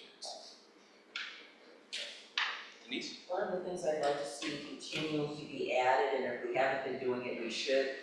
We need to make better efforts to reach out to those folks who are right on the perimeter of our city limits, because a lot of things that we do affect them. And we were working on, before reaching out to, like for instance, the Beaver Creek, we mentioned in our section, Beaver Creek Hamlet, that's the CPO, community planning organization that's adjacent to us. We've got, you know, things that might be happening right on our boundary between Oregon City and Gladstone, and I know with the current electeds, they're interested in you know, knowing more about, you know, what we're doing. And I'd encourage Jackie to reach out to us with that project on the bridge between the two cities and our paths. That's still moving forward, but we haven't heard much about where it is in the process. So just making sure that we try to build, you know, so the 300-foot boundary doesn't work when you're going from the city limits to the county. So we need to look at maybe doing a little wider, maybe 500 feet, or, you know, at least getting some. And then being better, there's a communications tool about posting. I know the staff goes checking up, but sometimes I'll see the notices of land use action and they're posted by where nobody can read, there's nowhere to pull off to read it or see what it is, and they just put it anywhere. So some of that would be helpful to at least our residents, because people do notice those, not all the time, but that's why we have them, so that they get posted where it can be visible, not that they can pull off and read it, but they, there was one recently on Beaver Creek Road, they put it right where you're merging to another lane. Can't stop and read that. So it's just those little things that we can do that would help get people, you know, a little more involved. And we're still working on making sure people know that they live in Oregon City or don't. And that's going to be ongoing. That's never going to end. So I don't know if this rises to the level of an initiative, and Jared, I'm sorry, I'm going to throw this out here, and I didn't get a chance to talk to you about it ahead of time. Jared has done great work with podcasts that he did, but given the fact that people's attention spans are about that long, and especially younger people, their answer to get information is YouTube. I would love to see a series of maximum 3-minute videos. I want to build a shed in my backyard. What do I need to do? I want to build an ADU. What do I do? How, you know, I'm blanking now on all the little topics that there could be, but people, I mean, they're looking for visual answers. And information is available written on the website, but a lot of people don't look to written. So I'd love to see an initiative to do just a series of short videos, the kind of things that people, where they interact with our city, and do it in video format. In addition to that, because that reminds me of something else we talked about, getting to the attention span issue, is Jared had mentioned, looking through the community survey, that a lot of people want trail news type content more often. And so we talked about what that might look like if it were to go out monthly, but instead of it being a magazine form, since we're sending things out more often, sending it out in a more compact form where someone can read through it in 5 to 10 minutes rather than looking at a table of contents and going through all the pages. And so, again, trying to get at the issue of how much content we're putting out there and how much of it is actually going to be digested and read by the people we're trying to target. But I think you have to also look at the community survey. The thing about trail news is that we can put it around places and the information isn't as dated. People use it as a reference point. Whenever I go into City Hall, there's always a cat up there, and then I'll come back a couple of days later and they're gone. Yeah, no one's talking about getting rid of it. Yeah. So it's talking about if we were to send it out more often, that would necessitate it being shorter, because if we're sending out trail news at the current length that it is now every month, people are not going to read that. Well, the one thing I did want to add is I would like to see us cut trail news to the P.O. boxes. I know some people, but it goes to residents. The P.O. box is, there's a lot of people who have P.O. boxes in Oregon City, and where I see them end up is in the recycling or on the counter. And I'd rather see that go to more households, and even adding some of our business folks, because they don't seem to pick it up. unless they're somewhere around. But they're all, you know, you can ask these questions, oh, well, you know, that's in Trail News. Oh, what's Trail News? Well, it goes to all the residents. Well, what about business addresses? The most people- unfortunate thing with the way the mail permit works is we can't filter, it's all, it's every, 97045. yeah, it's all 97045, and if you try to change it, you can't use that permit anymore. And the postage rates have already gone up, it's about $4,000 an issue now. And if we tried to do something, a different permit that would allow us to be more selective, it would cost even more. So what I would look at is maybe a way of, if we wanted to go that route, is printing more and somehow distributing them to the businesses. I don't know if we want to like use our business partners like the Chamber and DOCA and whatnot to get to their businesses or something. Yeah. Just doing it that way as opposed to trying to do the mail, because unfortunately it's Well, just, that would be the alternative, is to rely on them to get it to their people. yeah. Do most people still get a utility billing statement in the mail? Or Put a little electronic. 4-page, or But not everyone. Trail News, not everyone, Trail News update in the billing statement, doesn't cost us anything extra with printing. It actually, like, it costs about $1,500 to do that flyer I did for CIC last year, for the additional printing and mailing. So that, I mean, that is an option, but there's that additional cost. Okay. I guess that, you know, when Jared and I were kind of talking about this, obviously, Trail News comes back as, you know, very popular and the way most people get their information. What we struggle with is because it's quarterly, the information is stale, you know, or, you know, we're a month ahead putting material in for something that's gonna happen 4 months down the road. So there, I don't know, Trail News feels like, almost like we're doing a little third rail this year. Don't mess with it. If we could go with a monthly, the information would be more timely, and it would be less, because we're not cramming 3 months or 4 months worth of stuff into one edition. And then it's like, you know, so I think this originally started as the Parks and Rec, like, you know, activities in the paper, and I think it's kind of morphed into what it is today.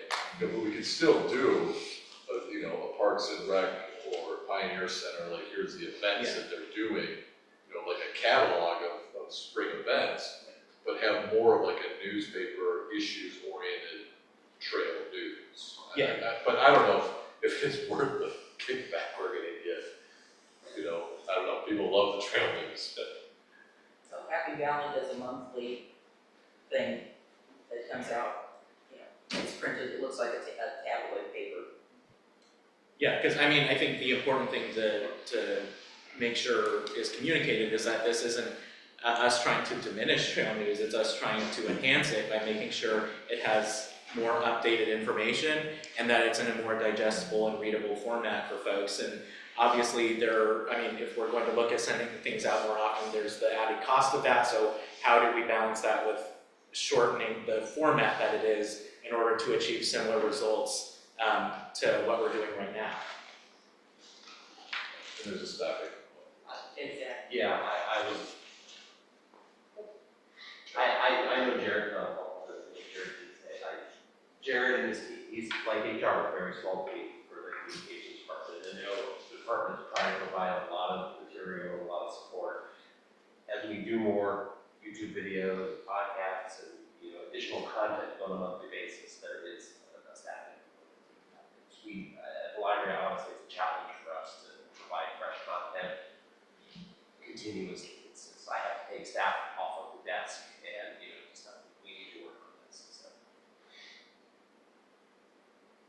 Can I just chime in on the monthly versus quarterly with, or this is quarterly, but for planning, the stuff that we put in there does get stale because we won't put in, we don't always know in December if we're gonna have a community involvement event in the spring. And so we might have a real general, like, hey, we're working on this project, go to the website. But if it were monthly, we could say, this event will be this date and time at this place. Like, we'll know, we'll have a better sense of when that's, so think for my department, monthly is better for getting like the word out. The issue is, I mean, we're generally having about a 3-month lead time. And a lot of that, and I don't mean this in a negative way, but that's to facilitate the needs that Parks has in terms of announcing their upcoming programming.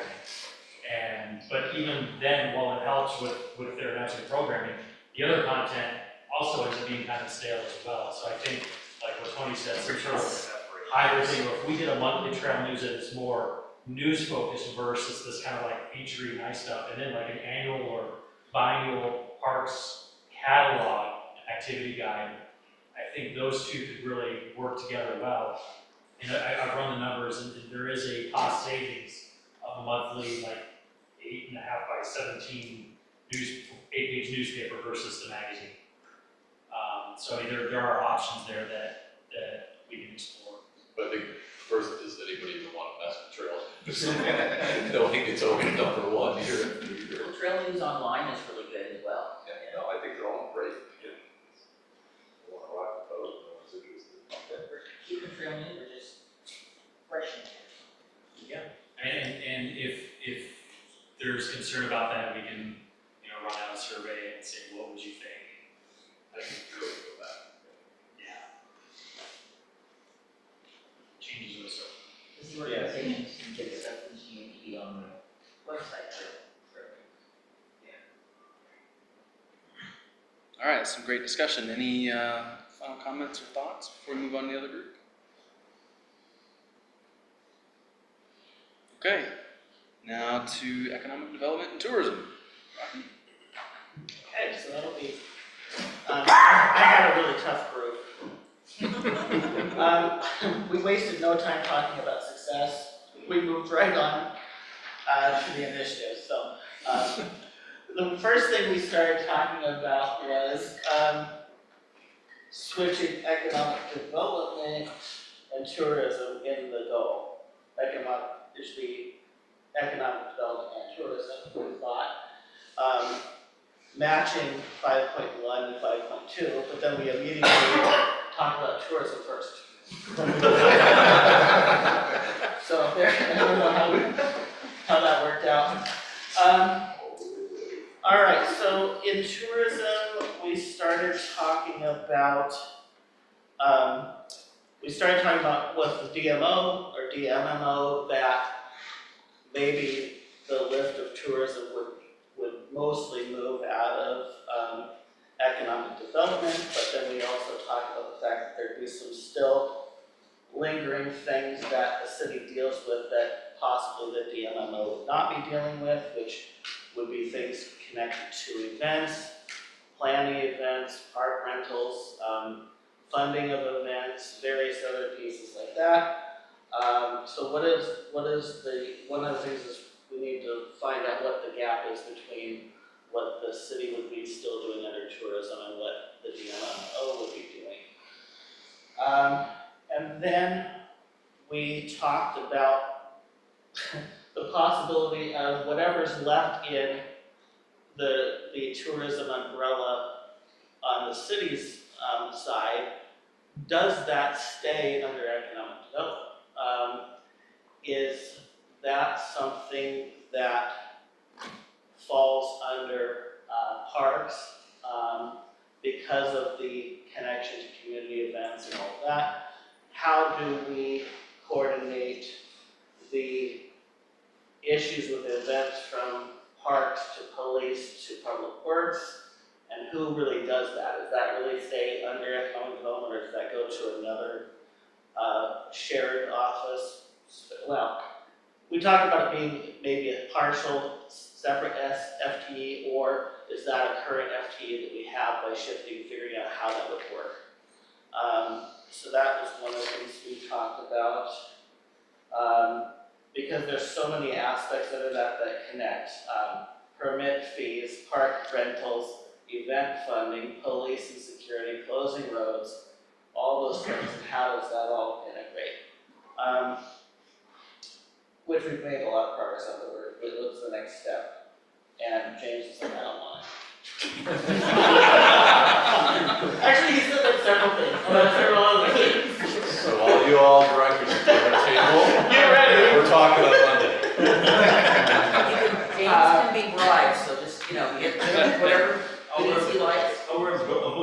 risk. That too. Let's see.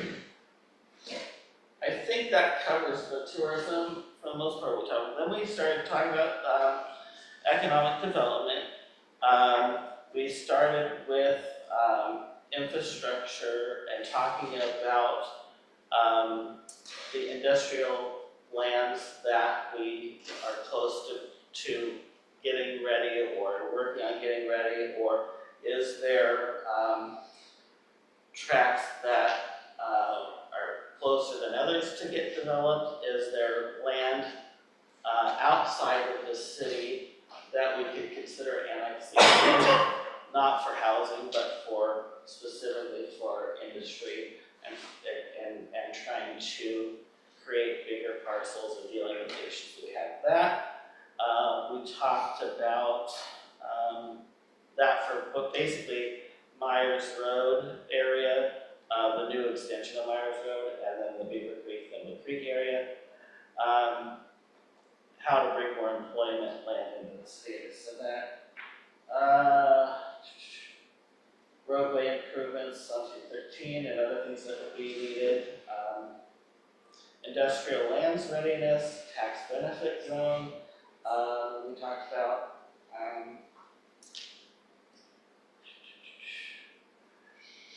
Did I miss anything out of that? No. That's so the last one we got to after the industrial piece was economic support for downtown businesses, or how to deal with the ripple effects of the courthouse moving. And things under that topic, we talked about how that changes the parking going forward, how it changes multiple other things downtown. Update the parking inventory. Yeah. So we have. As well as maybe some type of a business supporting program. Okay. Yeah, he said that. Is it that? Yeah, the I don't business support. Oh, well, sort of. So we feel like there's initiatives in there to kind of focus on. Did I miss anything? So I think for kind of like Thimble Creek, are there, what are, we kind of know what the tools are, right? Should we implement an enterprise zone out there? Should we look at annexing industrial employment lands from in that area to try to make larger contiguous parcels? How do we better advertise the shovel-ready pieces along Myers, kind of like next to the bank there? What can we do? That's already in a enterprise zone, right? So how can we try to spur development in that area? And then, kind of talk a little bit about once the courthouse leaves, redoing the parking study to really see what the impacts are of the courthouse leaving. How does that change the usage? How many private lots clear out? What become available? How does that impact how we manage parking down there with meters? So just really trying to reset. We got a lot of great data up to this point on usage and how 2 hour, 3 hour, 8 hour, kind of impacts downtown and the bluff, but what happens now? We also talked about incentives for that, right? Who was talking about that? Like for incentive, like almost like a COVID type Right. program for businesses that are impacted once Yeah. the courthouse moves. So, Yeah. is there a business program? Is there, free parking days? Does parking go away? Are there things that we can do to support the downtown businesses once the courthouse leaves? So I've been having conversations off and on for years with Brian, and basically he is interested in taking a look at what happens to the city lot that we have downtown when it's no longer needed for jurors. And one of the ideas that he threw out to me to think about was how could we work to make that employee parking, so that people who are working downtown, maybe they're working part-time at the coffee shop, they don't have enough money to buy a full-time permit, but they could be there, walk into their jobs instead of the situations that we have right now. So what which we is- need is a shuttle. So it looks like a trolley.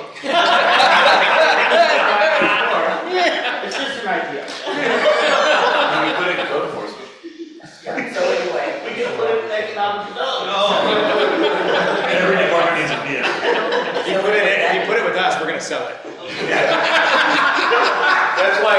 CD, they're the only department that I can get thought away it with could be selling. a really nice paddy wagon of some sort. Yeah, make it look like paddy wagon as a tourist. Anyway, so we need it, so that's part of that parking component, that, looking at, not only, looking at our lot, and I think having a program for employee parking would be really great. It's something that's really needed. I'm curious if this would be something we could do when it comes to like some of the shovel-ready properties that you mentioned that were out there. Is that something we can do, like some sort of big marketing, big social target stuff? Is that, I'm not sure what's allowable. If we could get the property owner to be a willing seller, right, I mean, so we gotta make sure which property owners are willing and for, realistic prices. Yeah, then you could certainly help. James likes ads, so I could see a little ad that said, your business could be here. Not a billboard, we don't like those, but that type of thing. I think for economic development, I just want to plug one more time, in addition to specifically calling out Fenwell Creek and downtown, the Milano corridor. Specifically, I'm thinking from grocery outlet on down, because whenever I drive that, it makes me sad that it's basically a bunch of pot shops. And I think that that if we were to find incentives for businesses, and even the empty buildings that are there. It's on the list. Yes, it's something that I think deserves to be called out explicitly as well. We have some property owners in that area from Dutch Brothers to the grocery outlet that are reluctant to do anything. They unfortunately have been through code enforcement. And it's just, again, a lot of those buildings are on that list that I submitted, that basically buildings that are quote unquote abandoned or basically being allowed to deteriorate because they're not doing anything. That is part of that, and a lot of those are right in there. One of the things we moved to Malala area, or where it is now, is the urban housing tax program, which covers only urban renewals, the overlay. And it's not and now that we've got people looking at those properties who are thinking about putting living quarters above them, that seems like a more appropriate place for something like that.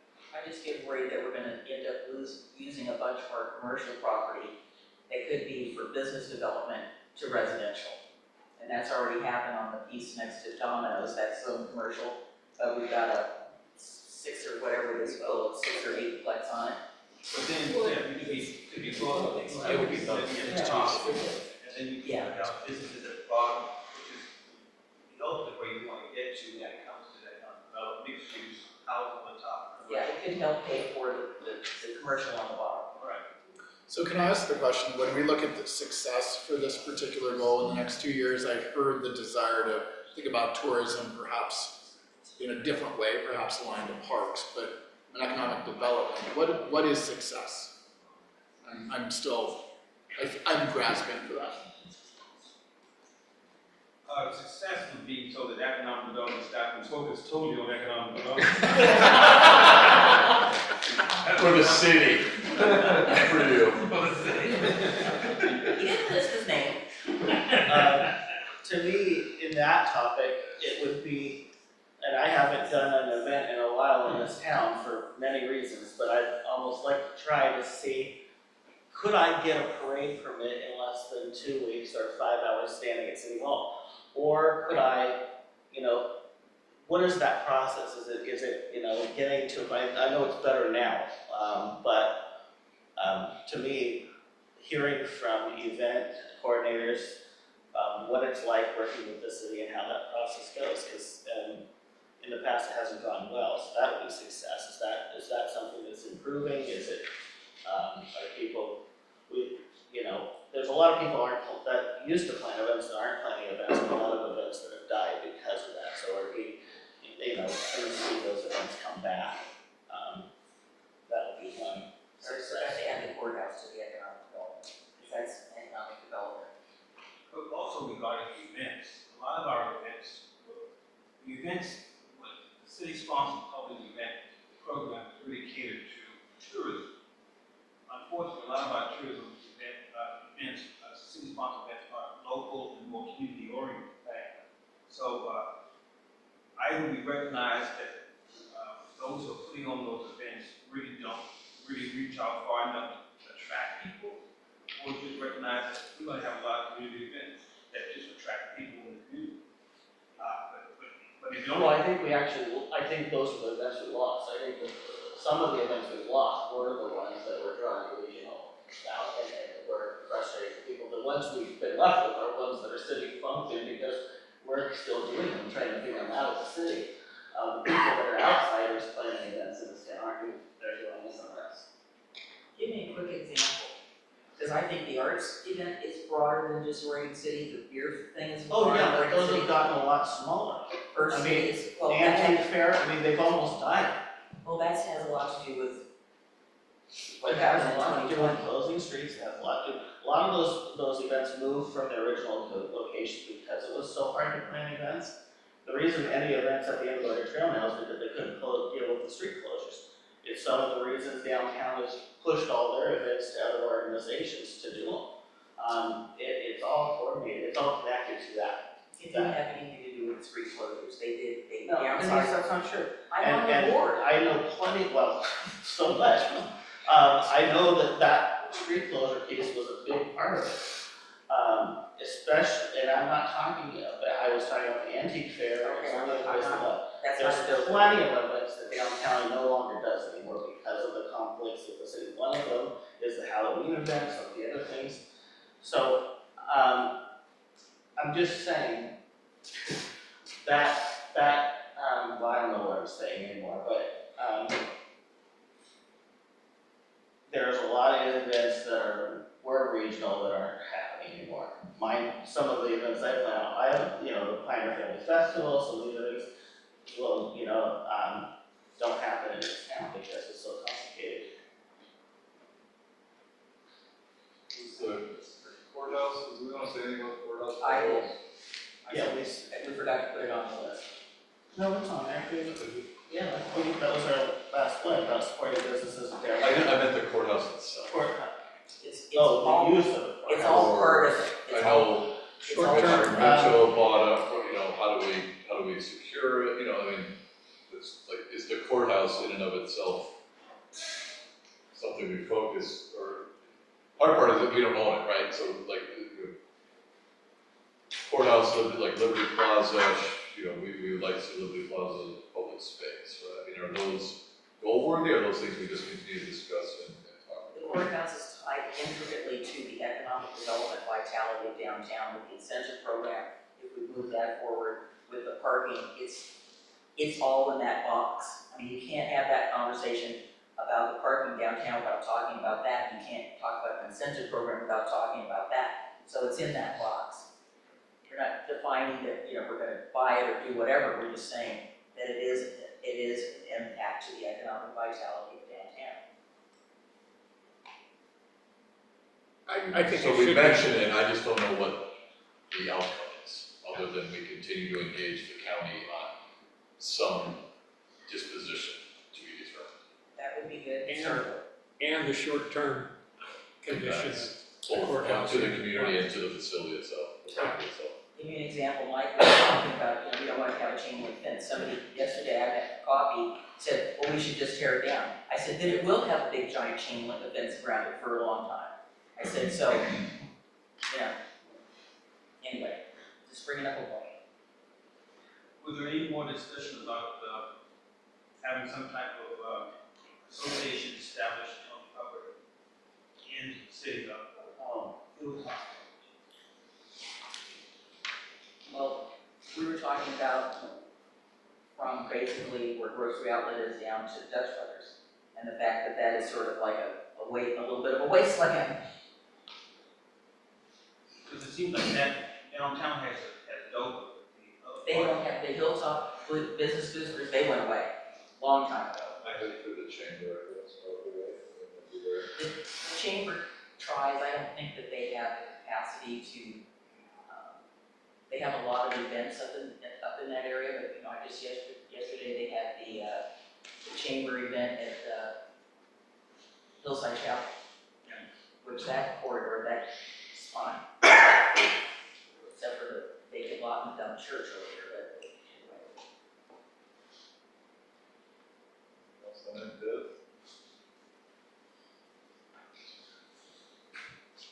Okay, well, thanks for sharing your thoughts, and I appreciate the discussion, the back and forth. We took a few notes over here in the parking lot as it came up during the discussion. Our next agenda item is lunch. So I'm the one standing between you and lunch, I think. It's supposed to be ready at 12:30, so we're a little ahead of schedule. But maybe take some time to take a break, or if it's ready, then we can go ahead and do that. We plan to reconvene at 1 o'clock, and at that time we'll have our public comment before going into the third breakout session for the day. Okay. One little thing that we haven't addressed yet, maybe you're getting there, so on the last page of the goals, we have goals and strategies that were not assigned, and there's a couple of things in there. Some of them have been completed, so I just don't want to forget those, and they need to get put somewhere, we decide we need to put them somewhere. Yeah, so you're talking about on the list of the goals, there's some Yeah, there's a 2.5, projects. 2.6, 2.7, 7.1. Okay. And they weren't assigned to any specific goal, so Yeah, I just don't want them to. Those are from the 2 years, or Yeah. the previous budget Yeah. that we kind of rolled over, like I was Yeah. saying before, I think Parks probably goes away. Yeah. That's I said some of them go away, but we just need to make sure that we Facility don't leave master them plan off. goes away. Facilities master plan goes away, like coordination and relationship with the tribes. I mean, I don't know if that's a goal anymore, we're doing it, we're gonna continue to do it. We have it with at least the goal, two tribes, but you talked about people, there was something about a shared interest in, Willamette Falls, and that's a whole other bag of bees that I don't know if I want to get into that. Okay. Anything else? All right. We're good. Okay, thank you all.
I think Steve is ready to roll.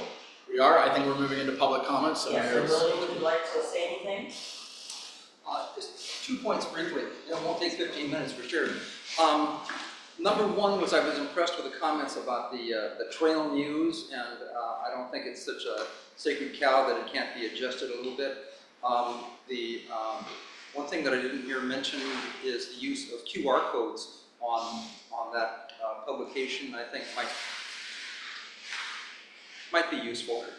I think possibly we'd be using more of those QR codes.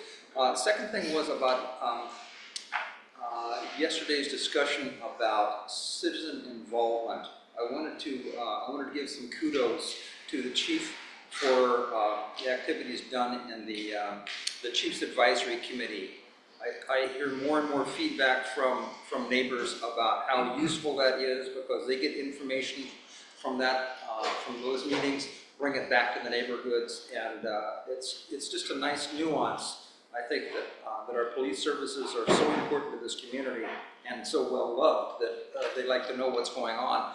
The other piece of that, as some of you know, I like my brother Matt, I'm a bit of a numbers nerd, and one of the things that I've been pushing for years was getting more accurate crime statistics, and I know that there are a lot of complications involved in that, but we are back on the track with that. Getting those statistics, I think, is important for the community to know, and coming up soon, I'm told, we'll be able to do year-over-year comparisons, which we've never been able to do before, and I think that is going to show the community how we are moving in a positive direction. And the more we can involve the community, you know, I spent 3 years of my life getting all the neighborhood associations reactivated. Then I stepped back, and of course some of them are not as reactivated as I was initially intending, but getting all of those people involved is, I think, really important to this community. So keep up the good work.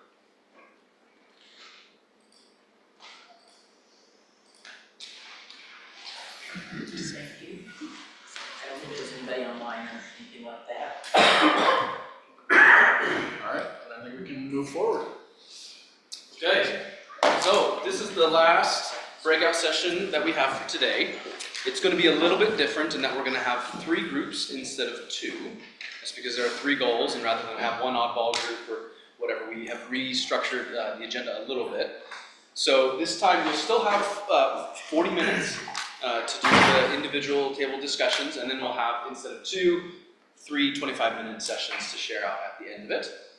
And so far I think it's been going well to hear the individual table discussions, the notes, and the share out afterwards. So I know sometimes post-lunch, get a cookie if you need, or some of the iced tea before you sit down. But here are the lists.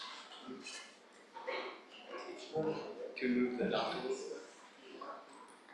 There we go. So we have housing, environment, and DEI, or safe and inclusive community. These are the assignments. Let's do one, let's see, housing in the back left.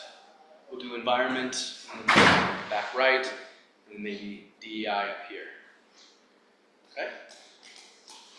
All right, so at about 1:50, we'll bring you all back together to do the share out. If you have any questions, Steve and I will be floating around between the groups to help. Focus on measures of success, focus on definitions of success, please. Make sure we're giving staff direction there, and then specificity of actions as well.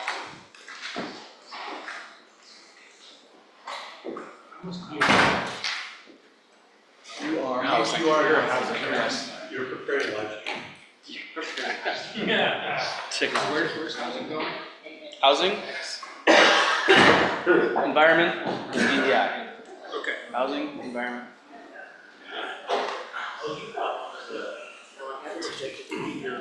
Self-assignments to me, but I really want to be on the environment because I want to address the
I don't want to disinterest. Okay, let's start with the group that was in the back right corner here.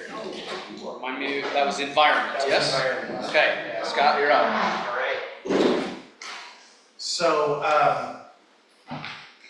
what we talked about is, with the current goal being environment, we kind of discussed possibly transitioning that to more kind of environment / parks open space, and we're talking about our infrastructure, like just does our parks and the event stuff really fit in with infrastructure as kind of its own thing. So we kind of played around with that and pulled it out a little bit. And again, looked at it more like, again, parks, open space, environment, kind of as the same piece. So for measures of success, kind of the theme that we talked about there was kind of moving from like a planning to actually doing. Let's actually get some of this stuff done. So some of the things that we talked about for our initiatives were things like for the pool and EOT having like a refinement plan on what's going on there. Creating an actual plan to address our deferred maintenance in the parks as part of that, and then prioritize the projects with a 5-year capital plan. Regarding the tree piece of it, the tree canopy, we talked about canopy assessment, habitat assessment. We talked about the importance of education and outreach. So for a lot of these projects, we can be able to sell them in public. So that we know this is what the money is going towards these projects that being funded here. We discussed as part of this getting applicable grants, fun things like, again, canopy assessment, habitat assessment, we discussed. I know the Natural Resource Committee asked for an arborist, and we said, hey, would it make sense? Because right now, Dan and Tom mentioning that they're hiring arborists for each individual projects. Does it make sense to say, hey, we just should have one on staff? I don't know, but probably worth investigating. Yeah, so that's kind of in a nutshell what we're talking about there. I did not understand the first part. The pool and the EOT refinement plan. Yeah, why would that be under the environment? So we talked about a transition, not just environment, but environment / parks, rec open space, like kind of combining that. It seems to me that goes under the infrastructure, which I was on that panel. I wanted to be in your panel in the website one I was in. Totally. I want to make sure that this information gets addressed. Because they put a lot of work into this, and I don't want to discourage this committee from working or operating and making sure that we feed back to them about what they said. And we had a climate action goal at one time that we took out, and I understand why we did that, but now we've got people who are starting to pay attention to that because they're looking at the evacuation routes. And I just want to make sure, how did you guys address this? I know we didn't have a lot of time. So. No, we didn't, and then truthfully, kind of coming into this, I'm learning a lot, so, do you guys want to kind of, yeah. Well, you proposed a tree canopy assessment, right? It seems like the logical place to start to address this. Now, one of the requests in there was revisiting the tree. The commission wants to regulate trees on private property. Yeah, that should be a discussion and a goal. Every time we've had that discussion historically, it's been something that there's not been an interest to do, was to create a tree removal permit program on private property, residential private property. It is, let's have that discussion and we can talk about how that happens, but it seems like what came out of this was, okay, let's look at how we can do a tree assessment for the city. Let's see where we're at. And there's a discussion about an arborist, which is probably part of the budget discussion. How much we spend into have consultants come out to do tree work. Does that the expenditure become an FTE component? It seems like that's the beginning of addressing that. If I could chime in question, so the NRC, just because that committee comes out of my department, I think they were specifically interested in public lands. I don't know that they're necessarily interested in private property, so how do we, manage what we already have control of? I mean, I heard Emily talk about, on behalf of the committee, about being willing to offer my opinion about that, and we have changed a little bit to make that the last resort instead of the first resort. I think that we do as best job as we can, but I think maybe we need to have a session with them where we talk about this. Maybe that's the way to go, rather than try to solve that problem, solve the issues in here. I think we're not utilizing all the tools we have. We do have a person on staff who's got the capacity, not the capacity in staff, but he's got the background to do some of this tree stuff, and that's why he's doing some of that. But, they talked about here about an urban forest management plan, tree code updates to utilize and defer the best practices, which I think would be helpful. Industry adopting standards involving hazard trees. So Just doing a tree, I know. I'm just gonna push back a little bit. We don't have staff to take positions. I know they might have certifications. I understand, I'm just saying, I'm just going through their list and saying, No, but when we talk about the staff, we don't. Like, this is I said we have a staff that knows this, I didn't say he was doing all of this or should do all of this, so let me correct that, if you misunderstood. I'm not saying that he's the person, he's got the most knowledge, he's not able to do that now because we don't have the capacity. But, I just want to be able to, when they ask me, did we talk about this or did we address this, I don't want to say shine them off or anything. There's a lot of good work that went into this document, and the city should develop a clear policy with reasonable deference for tree retention in cases where healthy trees are impacting sidewalks. I mean, to me, that's a big one. So I don't want it to be set on the shelf somewhere. And again, I was in the infrastructure goal, and we put a whole bunch of stuff in there about parks, the EOT master plan, all of that, and that to me, that's where that goes. It doesn't. If we're talking about the environment, is do we want more parks? Do we want better parks? Do we want to meet the standards that what's your association? The association has a standard. You need this much parkland for this number amount of people, right? Yeah, and I forget what the name. I remember most of it, but not the names. So those are those kind of things. I think we've been talking about this for a very long time, and of course, all the recent wildfires have made people sort of wake up and go, oh, gee, we should have been paying attention to this sooner. Well, I want to be responsible, and I want to be respectful of the work that they put into this. And I know, as I said, the neighborhood associations that I've been to have all said, hey, we would help with this tree canopy thing, so we got to figure out how to involve them to do some of the footwork. They know their neighborhoods better than the rest of us do.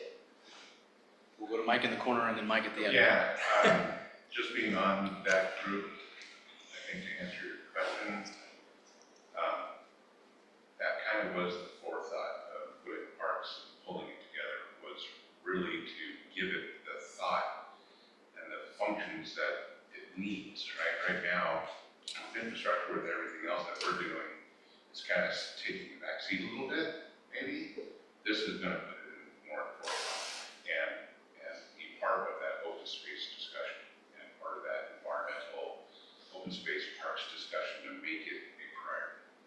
I think that's where we were thinking. And when we look at kind of the NRC's request, if they're particularly interested in tree canopy on public land, Parks is the largest landowner in the city, of public land. So it kind of makes sense for us to take the lead on that. I see the value in that. I think that would be hugely beneficial from an operations standpoint. And there are some grants that we looked at from the Oregon Department of Forestry to help do that. So that was kind of the idea here, is that we can kind of fit some of the needs that we had up there in the parking lot. So some of these ideas that have come up in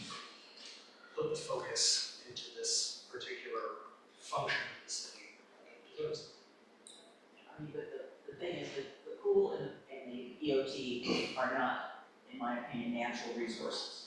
Yeah, I get that. They are resources, but they don't fall under that. I totally get that. All right, Mike? So parks on its own, or parks with environment, or parks with infrastructure. That's kind of the ranking for me. And to me, the only one that really makes sense is parks on its own. I mean, what does it matter? We have 8 goals instead of 7. So we talked about 7.2, the NPDES, that's really an operational item, and we had talked about taking that out of the goals. We will continue to meet the requirements of our state permit, but there doesn't appear to be any other asks above the state permit that would really be a mission goal. So then we were down to just tree canopy. So was the suggestion like reframing 7 altogether then? Yeah. Reframing is all. To the mayor's point about the work from the NRC, they had 4 asks. Didn't they? Tree canopy, consider an urban forester, negative way of stating it, but make fee in lieu more painful so that preserving the trees, but I forget what the 4th. I think they wanted us to. Tree removal or sidewalk? Tree removal on sidewalks, that healthy trees have a preference, just because it's lifting it, you know, an inch or a half an inch, doesn't mean we take down a very large tree, which, you know, is never gonna be regrown in our lifetimes. So couldn't we touch all 4 of those in the initiatives that we want to do under environment? Well, it says, you know, I don't think we wanna change what it says, it says protect and preserve, so how can we protect and preserve our natural resources? I mean, we have more than just trees as natural resource. We have a lot of geotechnical areas in our community as well. And, you know, do we want to make sure that those areas are protected? Because we need water discharge places that are not necessarily all of our storm drain facilities. You know, what happens when that stuff is coming off the hill at Cedar, you know, down at Cedar Creek Park, comes down to the neighborhood? Where's, you know, we know where it's going, and weird pipes that are underneath many people's houses. But what about the other watersheds that we have? You know, what's going on, you know, with those, and how are we looking at? We're following state law with spring bank protection, and we're, you know, looking at you know, well, if I should recommend the FEMA stuff, which is it all kind of ties in. So natural resources, to me, is more than just trees. We have other things that are valuable resources, right? Adam, you had your hand up earlier. Yeah, I like the idea of putting parks with, or at least open spaces with the natural resources and environment.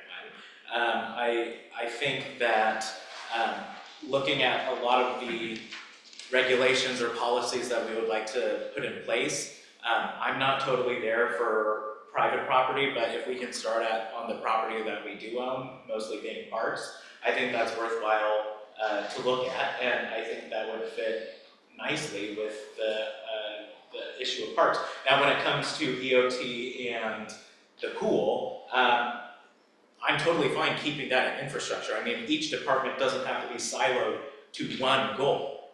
We can separate the different activities that our departments do, so we can keep the big capital projects that we are interested in seeing, like EOT and the pool, within infrastructure, while also realizing that the biggest place where we can have an impact on our tree canopy is on our own property, those being our parks, and providing an example to our residents. And I think that's what we hear a lot from our advocates, is that you know, there is a track record that has some blemishes on it when it comes to that on our own property. So I would be supportive of keeping it in there. Again, like I said earlier, I would rather consolidate than expand, but that's where I'm coming from with this. Could we add a task to become a bee city? I know that's something I've heard from folks, that they would like to see that. We have 2 pollinator gardens in town now, which is great, one on the promenade and one at the pool. And I'm glad you brought that up, because I was going to mention that too, which would be another one that would fall great under the umbrella of both parks and natural resources, because we could do those requirements on our parks, in our parks. and encourage others. Yes. Could we add, also, taking a look at our, as was suggested, what number is it? Where is it? Sorry, I just have number here. It's under number 3. Whoops. It's not 3. On page, it's the E. Cities should develop, so reworking our policy regarding tree retention, how it impacts sidewalks. How long did we Take a look at spend, that. how long did we spend on this last? Didn't we update the tree removal? Grinding Yeah, we arborist updated, reports, how long did we spend on it? I feel like it took us a year for, I'm not sure why it took us that long, but it took a while to get through the code. It was Title 12 in the public improvement section, and it was cleanup. And I think it was changing that fee and lieu piece. Can't remember what else. It wasn't a big change, but it took a while to work through. What she's saying here is the alternative, so rerouting, sidewalk, route pruning, adjusting the sidewalk may be more feasible and lower cost than tree removal, depending on the context. I don't think we have that in there. If someone wants to reroute the sidewalk, they can. Do people know that we can do that? I know it's been done in many places in Oregon City. Yeah, because most folks don't want to give up property for a public sidewalk in their front yard. This is the balance, right, of ADA compliance when we get tripping hazards that are required by ADA versus, yeah, we could go in and pop the sidewalk, cut the roots. Most times than not, you probably do a lot of damage. You know, so I mean, we're trying to put a lot of things into a very tight space right? So yeah, I mean, the risk associated with ignoring the ADA requirement would be potentially trouble, right? That's what's been driving. I know, I understand. I was recently on crutches and was very much aware of that. I mean, let me maybe get to the crux of it. Most of the impact of that particular part of their request is happening in the Milwaukee neighborhood. We're the area that has the big giant old trees, and there are so many examples I could give you where a tree that was substantial was cut down. We had one where, just one example, it was cut down because they said it was damaged by the storm. It could have been trimmed. What happened, as soon as the tree went down, solar panels went up on this particular house because the tree would have been shading where they wanted to put the solar panels. They weren't honest about it. And it was, I couldn't put my arms around that tree. Provided a lot of shade. That whole street in that particular area has been pretty much denuded of any large trees. It's now, and I'm not saying the solar panels weren't valuable, but there should have been, and again, it's fallen mostly in our neighborhood because that's where the big giant old trees are. There's some in Barkley Hills, some in Rivercrest, but mostly in that neighborhood.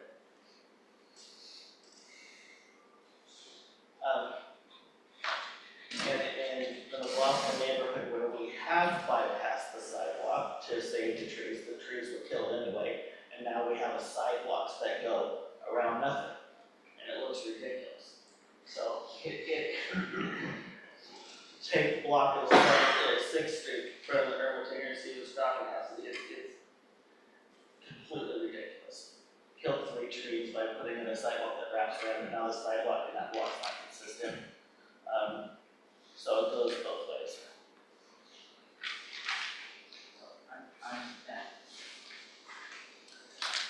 I want to clarify something I think I heard, which was when it comes to parks, there was a recommendation to combine it into the environmental goal. Is that what I'm hearing? I kind of like it separate. I like it under infrastructure, just like Adam said, and I said earlier. I like it separate. The only reason I say that is because I'm not saying the tree thing is not a priority, but sure as heck not as high a priority as parks has been for 5 decades. And we, in terms of,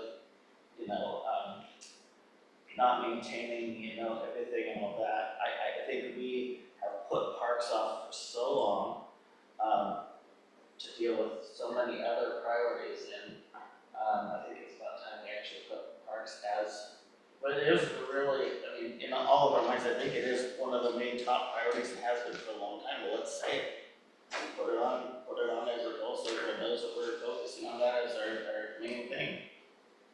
And that would include like moving the parks infrastructure thing into the parks goal. Is that what I'm hearing? Or no? If you wanted it in infrastructure.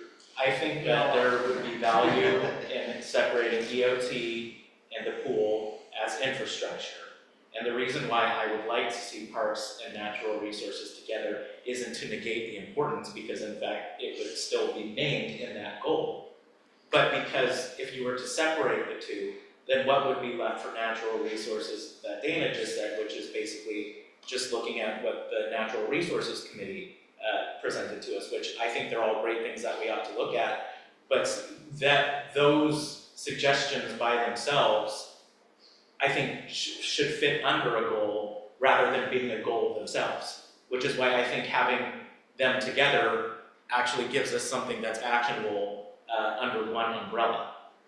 If we have a commission that thinks that is the goal, that the tree issue is the goal in itself, I don't know that we know that yet. So, like, is the canopy assessment a goal? I think so. Are we talking goal or initiative Or project? Initiative, Okay. not a goal. Yeah, okay. So we've got 7 goals. We're talking about maybe reformulating a couple of them, maybe not. So, but tree canopy assessment would be a project underneath the goals, okay. There are parks that we have in the city that are not natural resources, but there are others, I think of the cemetery sort of as a natural resource park, even though it's got great things in it, but it's a huge giant open space with surrounded by trees and trees within it. So When NRC was created, it got put in planning. We were doing the comp plan update back in the day. And, I think over the years, we've talked about internally, I've talked with staff about, does it make sense in planning? what about all the other natural resources? Planning doesn't own land. Planning doesn't manage property. Would it make more sense in parks, which would also align with kind of this discussion we're talking about? If we're talking about a tree canopy inventory or, butterfly gardens, bee gardens on, public lands, which would probably be parks or, some of those facilities. We've got habitat on some of our, whether it's our charter natural areas, Singer Hill, Waterworth Park. We've got these stream corridor. There's a lot of things that are in our parks that would almost align more with NRC than planning, right? Planning is more of a regulatory hammer or process. Thank you. Not a hammer. Chisel. I guess I wonder, because we've talked about it internally, is it actually located in the right place where, when we talk about tree mitigation, right? Save the tree, can't save the tree, mitigate on site, can't mitigate on site, mitigate at a different location. Right, and then, what work can we do in the parks and be like, oh my gosh, we need 30 trees in this area, right? So, it just starts to align this conversation a little more when we talk about this as a goal. And what should the NRC be focusing on? What does the commission need NRC to focus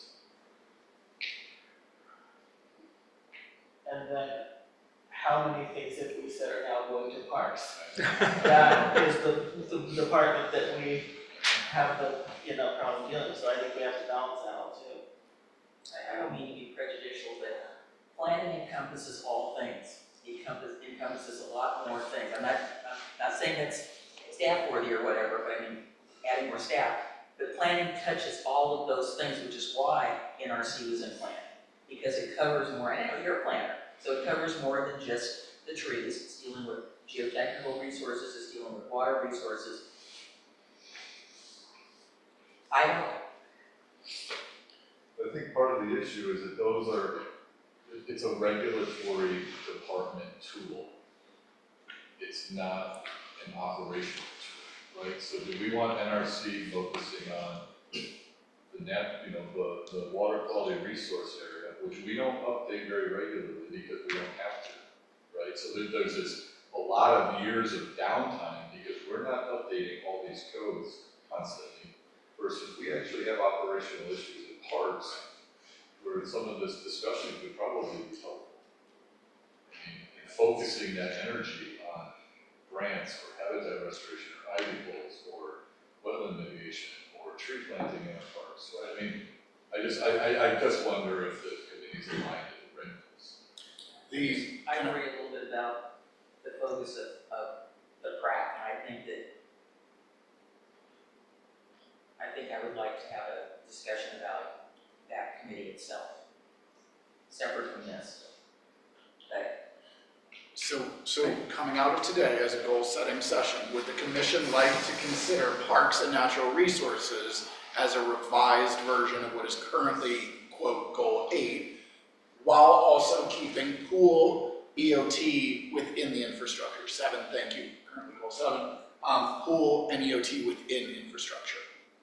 That's what I heard. That to me doesn't work.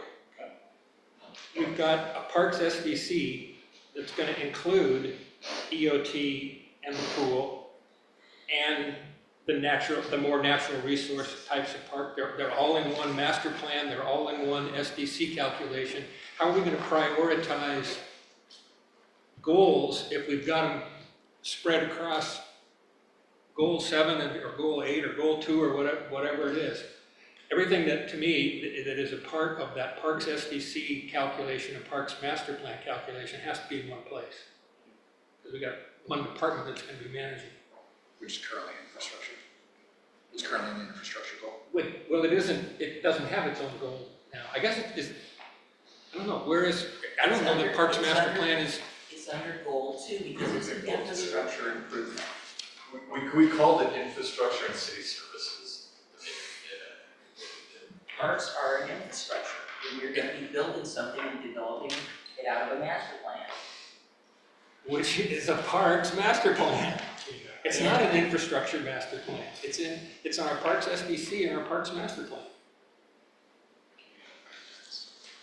I don't support creating a call out for a specific department. I would support creating a call out for a specific department like Parks if what it was leaving was left with enough for that to remain a goal, which I don't think is the case if we were to separate Parks and Natural Resources. And I also would say that there are plenty of goals and initiatives on here that cross-pollinate with the departments, that the department is going to have to focus on this goal, but also these goals over here. So it's 2 to 2, and that's it.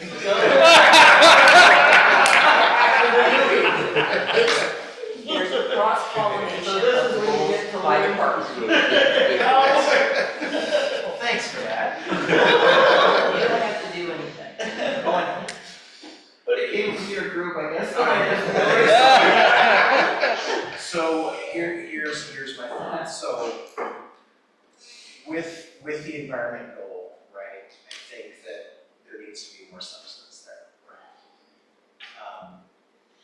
And while I do agree that parks are part of infrastructure, if we're talking about like communicating to our community, people of Oregon City, what are our goals, what are we focusing on? I don't think the majority of people are going to look at infrastructure and think, oh, our parks, right?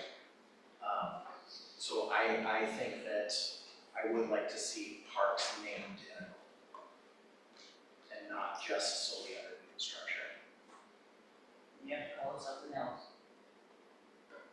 I didn't hear that.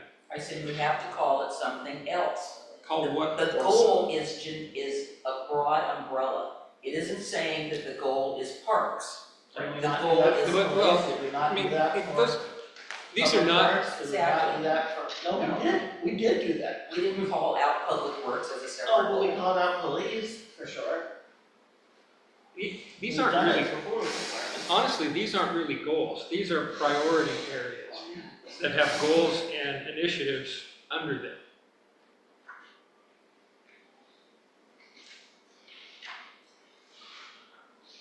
It's interesting when we look at the survey, right? Infrastructure, transportation, parks, open space, recreational trails. I mean, they kind of economic development. I mean, some of them, like we identify infrastructure, we identify economic development, right? As almost verbatim out of the survey of what the community identified as the top 5 or 6 based on preference and need. So in 2019, the goal that it said maintain fiscal health and long-term stability. Parks and Recreation Master Plan was under that, Stormwater Master Plan. That was not called out as a separate, I'm trying to see where the police department. Oh, citywide facilities plan, talked about police. Public Works Operations Center is under address critical facility operations needs. Police was listed under there. Public Works was listed under there. It wasn't the Public Works goal, it wasn't the police goal.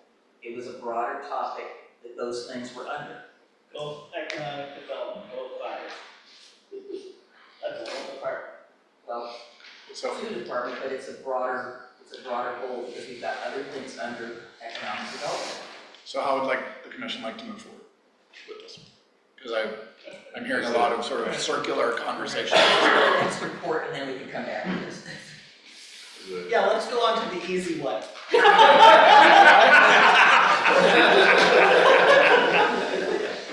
Is that housing or is that?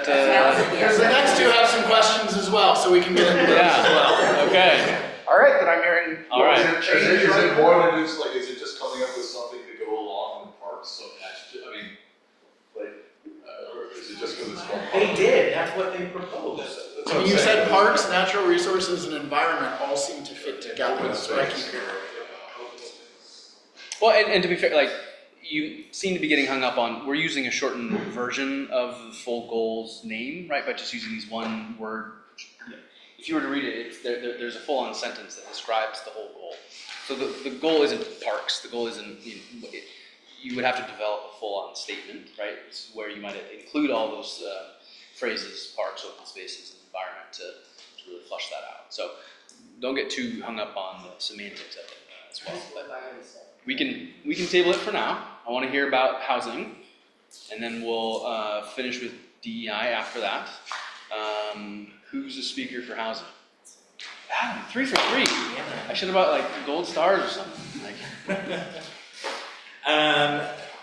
So the first initiative that we talked about for housing is looking at ADU. So this is something that Commissioner Mitchell brought up, trying to get some sort of pre-approved design in the building division for quicker and cheaper permitting. And then looking down the line for things that would actually impact our finances. First is tiering our SDCs. So we already currently do that for several of them, but looking at the rest of them and how we can incentivize smaller units that are in theory more affordable, while at the same time remaining revenue neutral. So if we were to reduce SDC rates for smaller footprints, then subsequently raising SDCs for the McMansions. We would like to look for opportunities to use public land to partner with nonprofits for workforce housing, specifically calling out here the Center Street property. Even though the commission has not come to a decision about that, at least elevating that property to this initiative level so that we finally tackle it, and whether that's turning it into a park or turning it into workforce housing, it's something that we ought to do. And we had a broader conversation out of that Center Street discussion about disposition of public property that is currently being unused right now and how we can get things back on tax rolls. Look citywide for opportunities for inclusionary zoning. So we have that opportunity in a couple of areas across the city, but it was suggested that we look citywide, not for citywide inclusionary zoning, but look citywide for other pockets to potentially implement the policy of inclusionary zoning. And then this. Do you know what that is?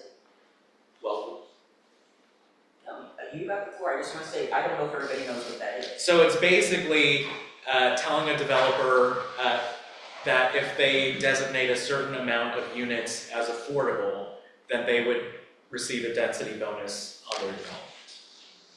And we talked about this when we went through our Park Place master plan update conversation.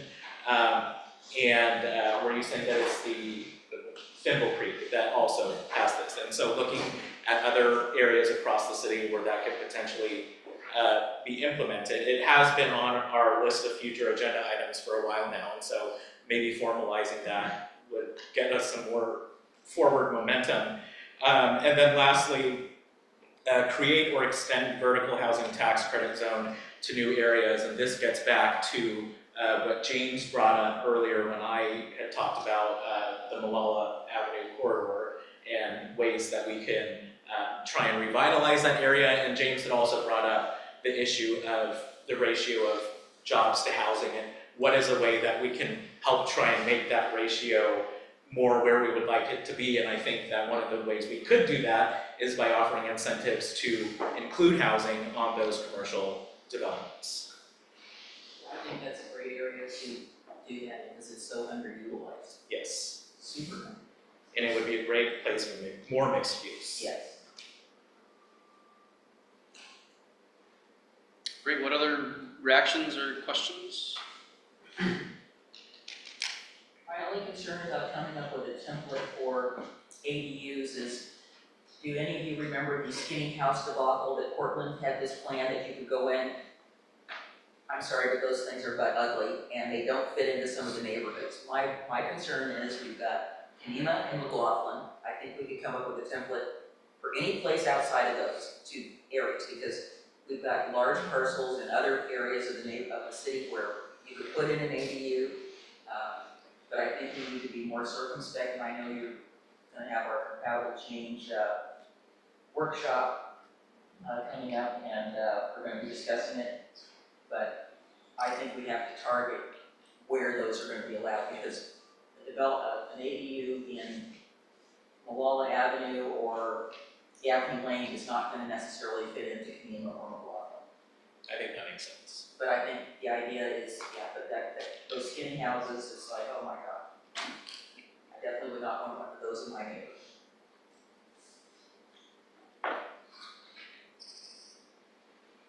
Would we be able to do a designation of a mixed-use corridor with an incentive in the Malala area, like we were talking about in economic development?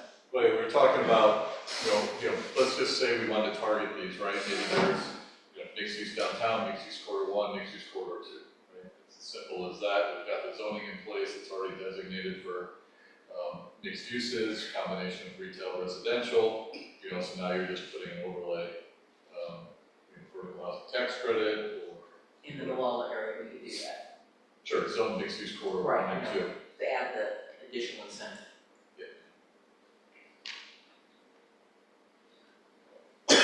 Great. Any other comments or questions for housing?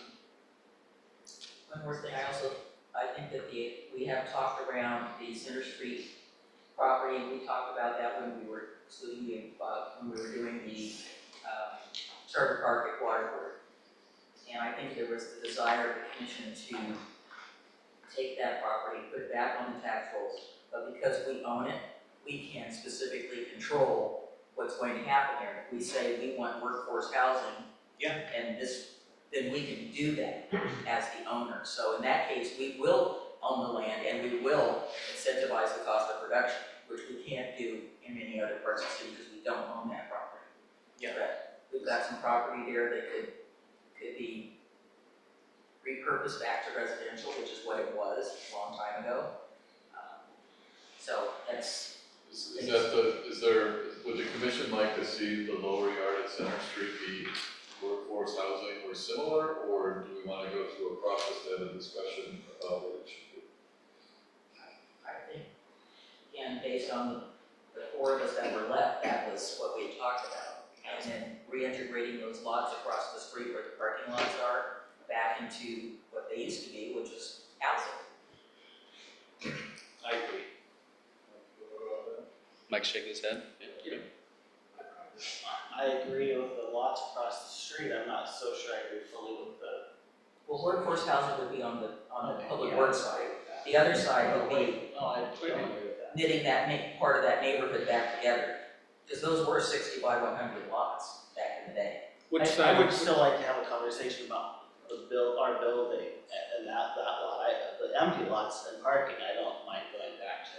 Right, it's the other side that we need to have further discussion, but I think workforce housing would be. What's your idea on the side where the buildings are? I don't know. Okay.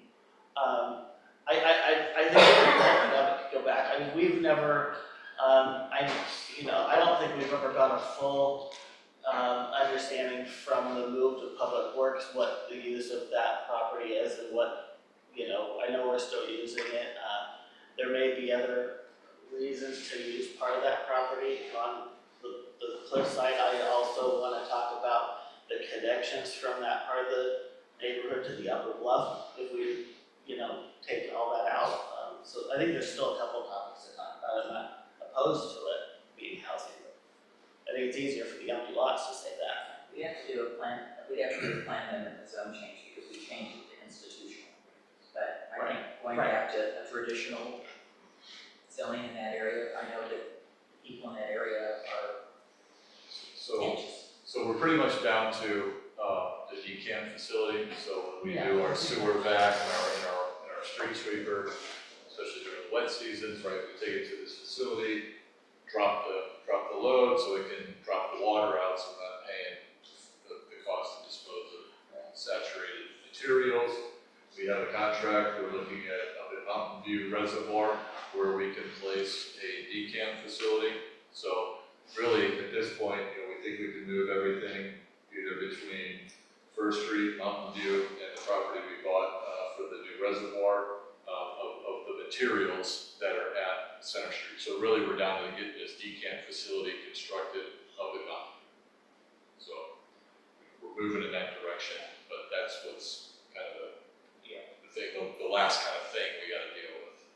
One more thing I wanted to add is that going back to the conversation way earlier in the morning about potentially removing housing as a goal. Initially looking back to this last biennium where the main initiative was just preparing for state mandates, once we talked about those other policy goals that we would like to address, then it was a consensus that we would like to keep it its own goal.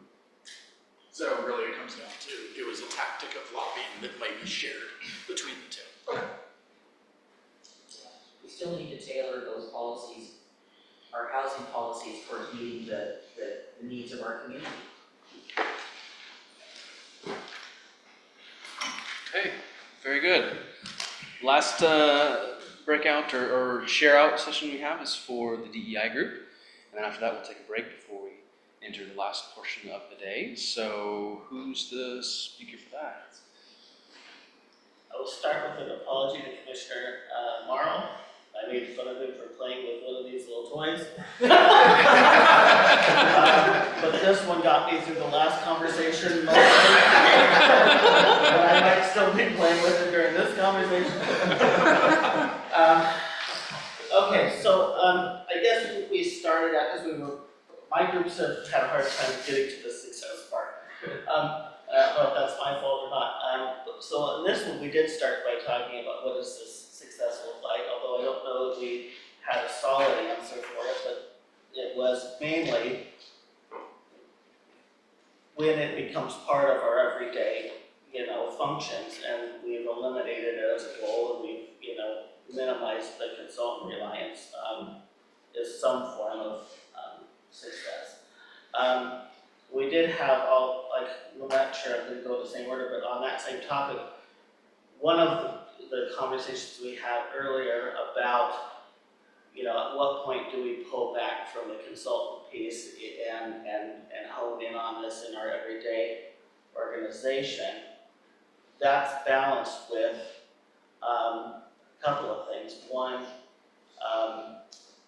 there's still gonna be the need for that consultant piece in trainings and various other things where the staff or department heads don't necessarily have the expertise to carry on that training. And then the balance from the opposite side of that is that if this becomes an internal thing that we're doing every day, then we need a staff person, which, so the argument about lowering our costs by eliminating a consultant is gonna be replaced by hiring a staff person. So it's not a money saving move if we do that, it's there's still gonna be a piece there that we're having to struggle with in terms of staffing. So I think that's a balance that we didn't really have a full answer for. The things that we got down here on initiatives, reducing barriers to city services, having a better understanding of the population of our community. How do we transition from internal to external involvement? There was a lot of, and I don't know all the details that staff knows about the internal and external process that happen, but the staff talked a lot about that, the two different groups. And so if I missed part of that, someone might need to share, but that it's kind of, you know, what is the external group, what is their goal, what is their future, and how do they interact with the community and bring that information to the commission or to the city. That was one part of the conversation. Communication was a big conversation. What is the balance between the image that we're doing it just to do it, or showing that we're doing it just to do it, and actually really doing it and not telling people we're doing it? And then, because I'm on both sides, I kind of talked earlier today about, well, if we take it off the list, it's like we're kind of trying, are we hiding it, or we're still doing it? But then I ended the conversation today with the group, it's like, oh, well, if we take it off, does that mean we're not doing it? And I said, well, another thought that came to mind, a quote, which wasn't from a movie, but if your restaurant has good food, you don't have to tell people you have it. They know it. And so I don't know that we have to spell it out. Well, I mean, I think we do now to some degree, but at some point maybe we don't. So that was there's a fine line there that let's see, we talked about, Jerry talked a lot about how he's trying to come up with ideas to show what we're doing in a better way, I guess I should say. And then we talked about how, in some ways, we talked about Trails News, but also Trail News, and also about the videos that we talked about. Is there a way to, and our chief talked about this as well, a way to have some of those stories that show, okay, this is what we're doing in these departments, in these categories without actually, you know, spelling it out under an umbrella name.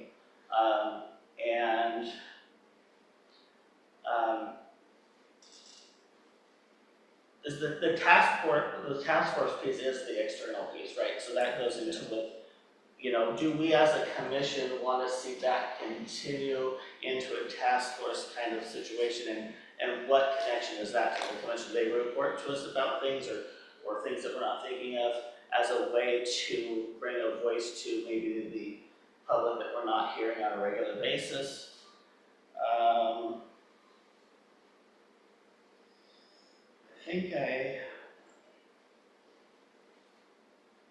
And whether that's having listening sessions and various things like that. Okay, I think I covered most of everything. Did I miss anything? I think you did a great job of summarizing a very nebulous conversation. Okay, I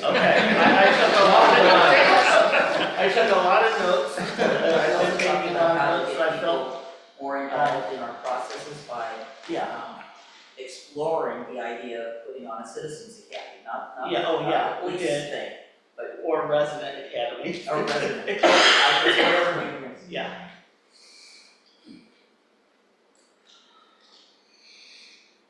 Yeah, what other questions or reactions do we have for We Rocky? didn't rewrite the goal though. No. But I was thinking it could go under, Well, no, it could If I go had under something I could community talk development. Well, I just think it's an idea. Let's go back and play with the plan. I know, it actually is sort of helping. Parks and DEIs. Yeah. Totally go back to parks, open space, environment. And or infrastructure. How about if we put them all in one, Yeah, there you go. then there's not a 1, 2, 3, 4, 5, 6, Is 7, that like 8. the longest sentence ever? Hey, I love run-ups. He hates comments. So I'm hearing that we're not interested in updating the name of the goal, the theme, at this point. Nope, at least that's what it was so far. For DEI specifically. For the, what is called a goal. Yep. Okay. Can I just throw out an idea that maybe will stick, maybe not, but, maybe a middle ground is to have a we believe statement that's not part of the council commission priorities, but it's like, what is the culture of the city? So we believe in diversity, equity, We have that. Yeah. Yeah, there is a DEI commitment statement from 2 cycles ago.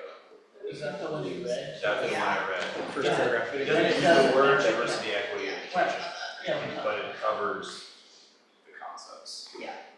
I'll read that. Sure.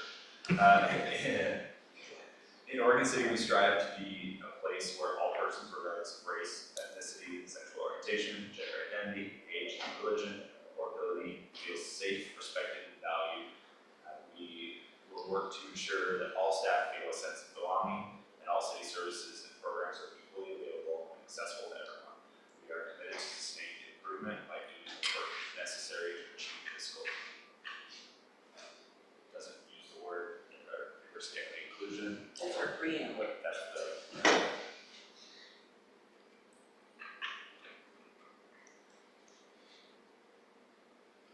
Other comments on Is that a that topic? vision or is that a mission? It's our commitment statement. It's our DEI. Yeah. I think not everybody has that.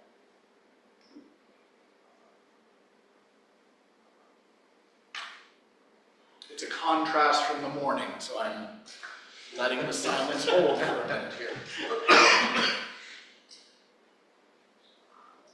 Even if you read goal 1, it doesn't, but it's create a collaborative environment of diversity, equity, and inclusion, resulting in safe, inclusive community and organization. Is it primarily that we use the acronym DEI? I'm just kind of trying to think, breaking it down a little bit.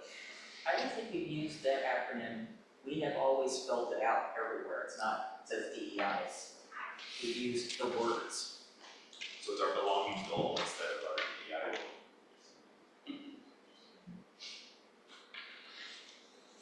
I guess I just wonder in the context of operationalizing, is that how you say it? Like, is that how we do that? You know, we have this we believe statement, and so it goes from the goal to here's how we're gonna act.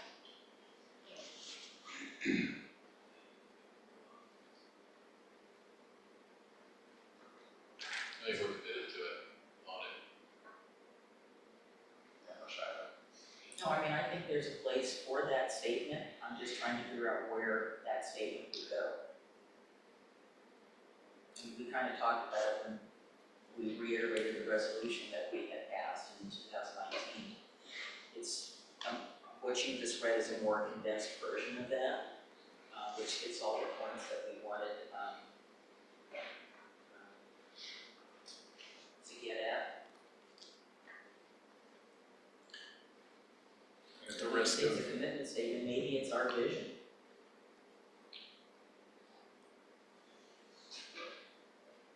That's how we see Oregon City, that's how we see ourselves. And we have some stuff underneath that, so how do we get those things accomplished?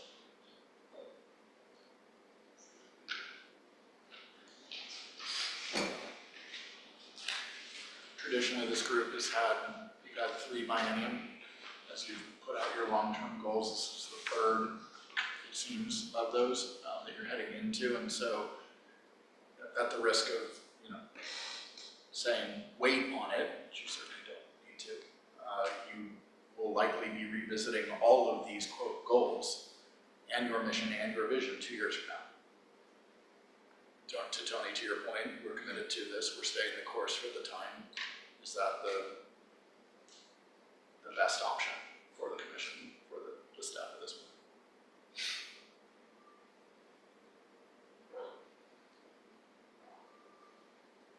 That is what I am hearing as an outside observer. I will just put it that way, but if somebody wants to say yes, that's what I'm hearing.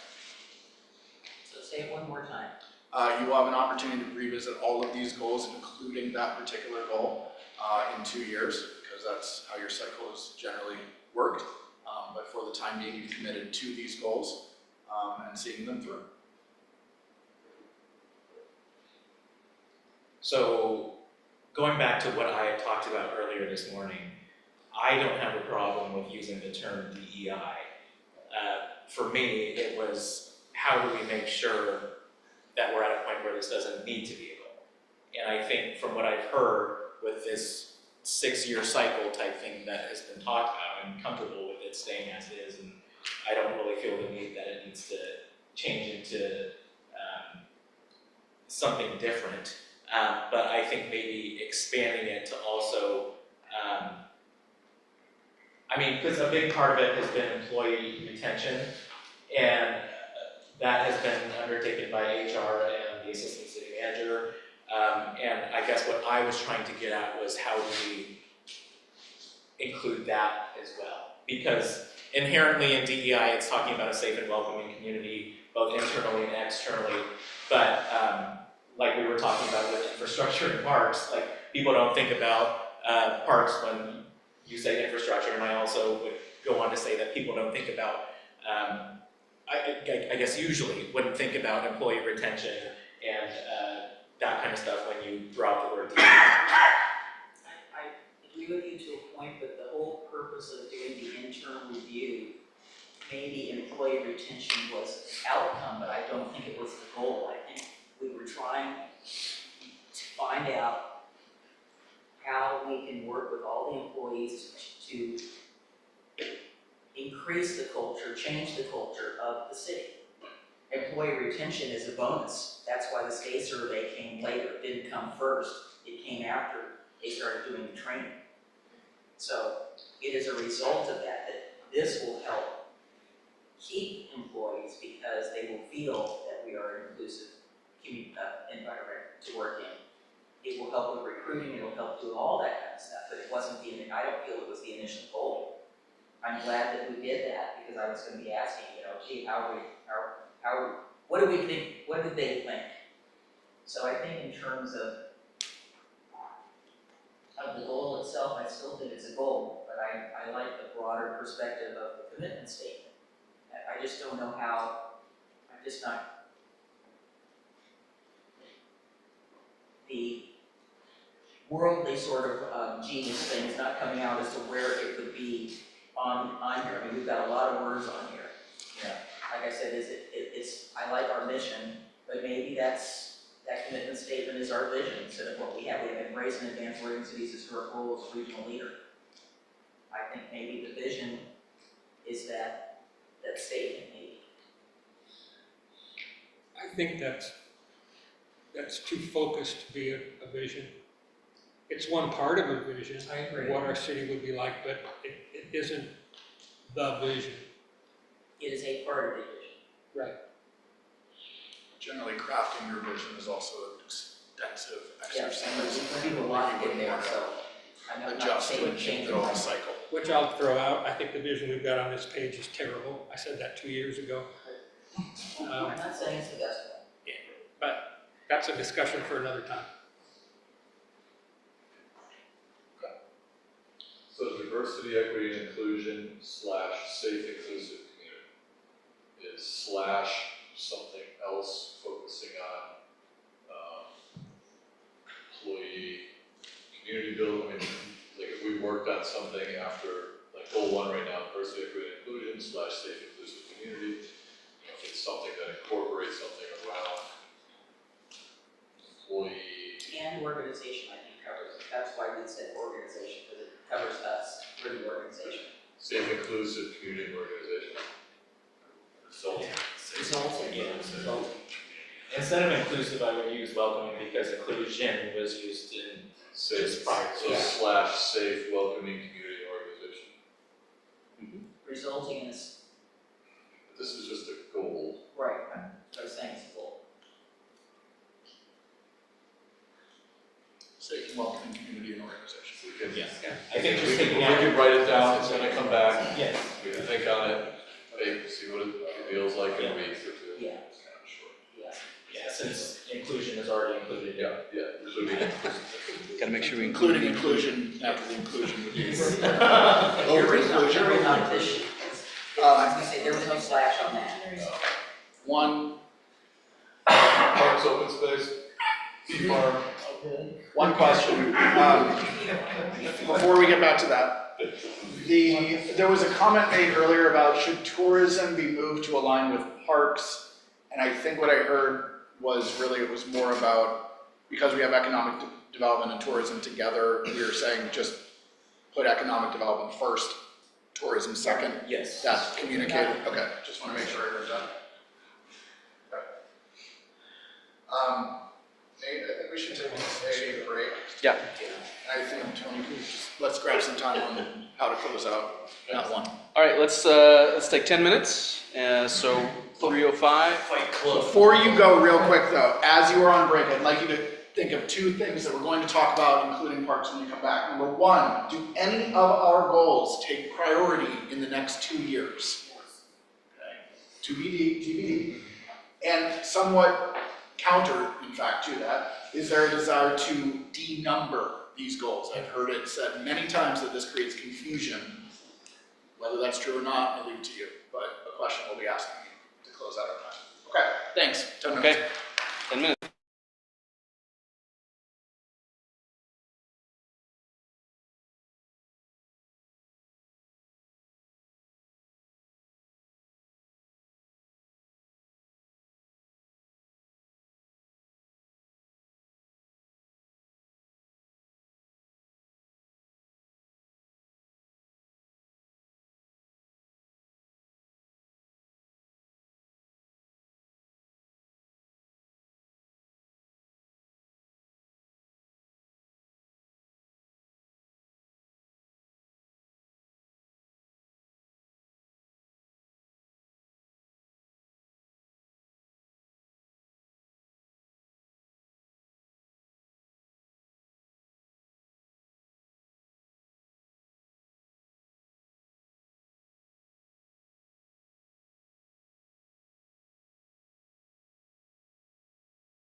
parks and realized I may fail at this, but I'm going to try. One of the things I heard was the combination of parks, natural resources, and the environment as being thematically connected. While things that are more traditionally infrastructure, like the pool or EOT, stay within that concept of infrastructure from a tactics standpoint. I'm not saying that's what is right, but that's the last I think I heard. So I want to put that on the table in terms of reactions. Do you want to continue to engage with that thought now that you've had a couple minutes to digest it? What do you want to do with parks? Is it its own goal? Does it get combined? Does it stay as it is in infrastructure? I like the combination of the environment, whatever you said, the second thing was in parks. Parks, natural resources, and the environment. I put parks at the end.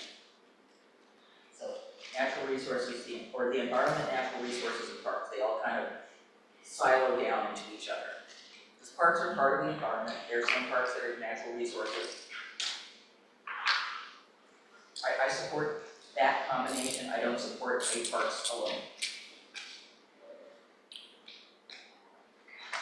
Parks alone, for me. Because we want to consolidate the goals, I'm thinking. I agree with Why? the mayor. Yeah. Why do you, sorry, I didn't hear what you said. She's still at seven. No, I don't, just to be clear, I don't want it to be consolidated just for the sake of having less goals.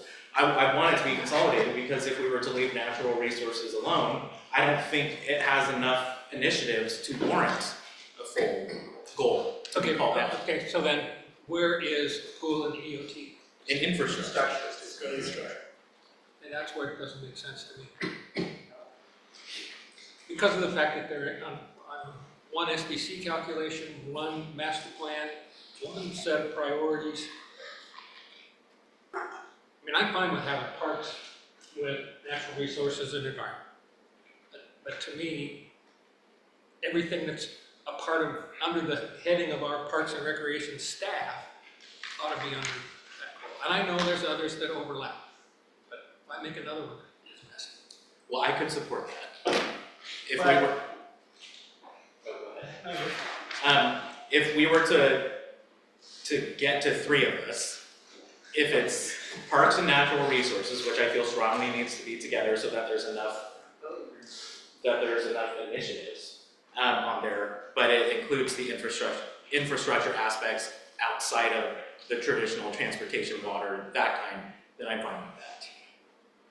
But are you fine with having it not be parks first and parks and natural resources versus what the mayor is saying she doesn't want parks to be listed first? Makes no sense to me to have parks listed second if parks is the priority and the tree thing comes under that. I would list parks first. I prefer to list parks. Yeah, I would support parks and natural resources.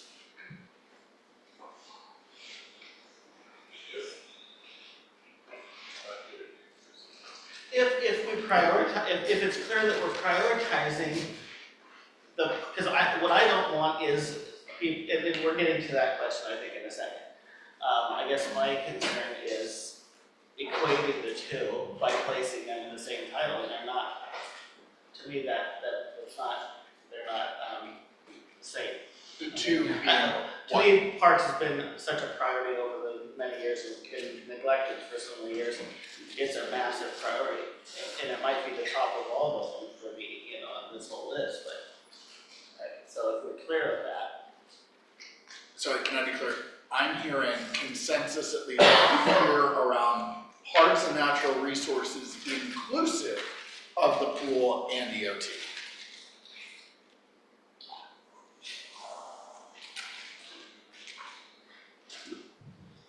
Back to you, Scott. So I do agree with in some way including parks, having a name, right? Pulling it out of infrastructure because I think there are thematic connections when we're talking about things like natural resources, tree cover, things like that within our parks because of how much land we own, how many trees we have, and the resources within. I truthfully, when it comes to like, you know, EOT in the pool, I don't feel strongly one way or another, really, right? As long as it's addressed by us, truthfully, I think it fits better under infrastructure, really, because we're talking about, you know, we're talking about buildings, we're talking about like big capital projects. I think it fits better thematically under infrastructure than parks and natural resources. But at the end of the day, truthfully, as long as we're addressing it, that's what's important to me. Wouldn't we kind of differentiate the two if one says parks facilities, and then just parks and recreation, so it kind of is like, they do kind of have both things or both. Or in the natural resources, did you say parklands and natural resources? So that would focus more on the land itself, and then you leave the infrastructure components of infrastructure. Right. Parklands and natural resources as a goal, that's a very common term, that's how I refer. That's what I was saying earlier, that it's about the land, it's not about this building or this structure. I think that makes sense. And then, so the pool, you see that state part of infrastructure? Yep. Yeah, still a goal, just stays in that. That works Mike's for me. like shaking his head there. That's four. So parklands and natural resources. I'm okay with that, Infrastructure, including EOT and the pool. in the infrastructure, yes. And you can say, like you said, park, you said, excuse me, let me be correct, park, a park facility. So I think at the end of the day, our staff comes back with budget recommendations and a way to structure these for your reaction. But I'm hearing parklands and natural resources. In my mind, they're different things. Yeah, I mean, it's the two basic components of the Parks and Recreation Department. This is more on the land that we use for programs, community events, things like that, as well as our interpretive and historical components. The Department of Natural Resources focuses on our role as land managers and conservation. You could even include things like play structures and kind of those amenities in parklands and natural resources component. And then just focus these kind of singular structures that we have in our system. I got a question. Who's doing the budget for things related to EOT in the pool? Okay, and who's doing the budget for things related to parks maintenance? Why is it under two different goals? Okay, I'm done.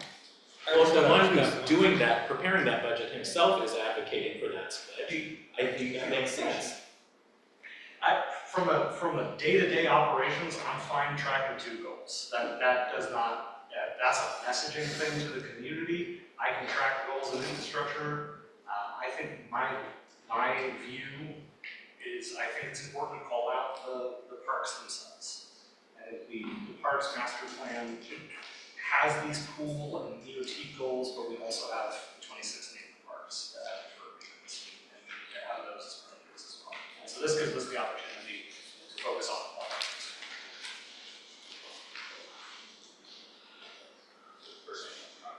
Deferred maintenance concept. That's it on parkland. Yeah. You can't be the city park. For goal 2, right now it says infrastructure, city services. That became city facilities, infrastructure. Yeah. Would that help? Because I'll track 10 goals if you want me to, right? It doesn't matter. I mean, this is about messaging and prioritization and trying to put this into something that someone can look at, someone of our community on one sheet can have an idea of what we're talking about. And then if they want to dig in, they can, right?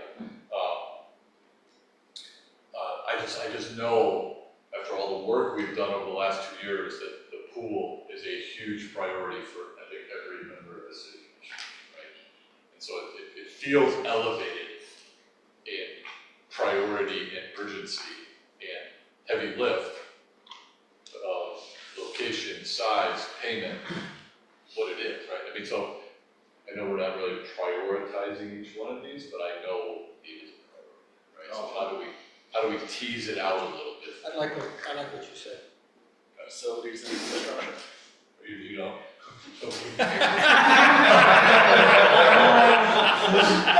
that's the exact argument as to why I want to message that parks is far beyond just the general maintenance of our facilities, because we put it off so long, and the public knows that parks is our number one priority.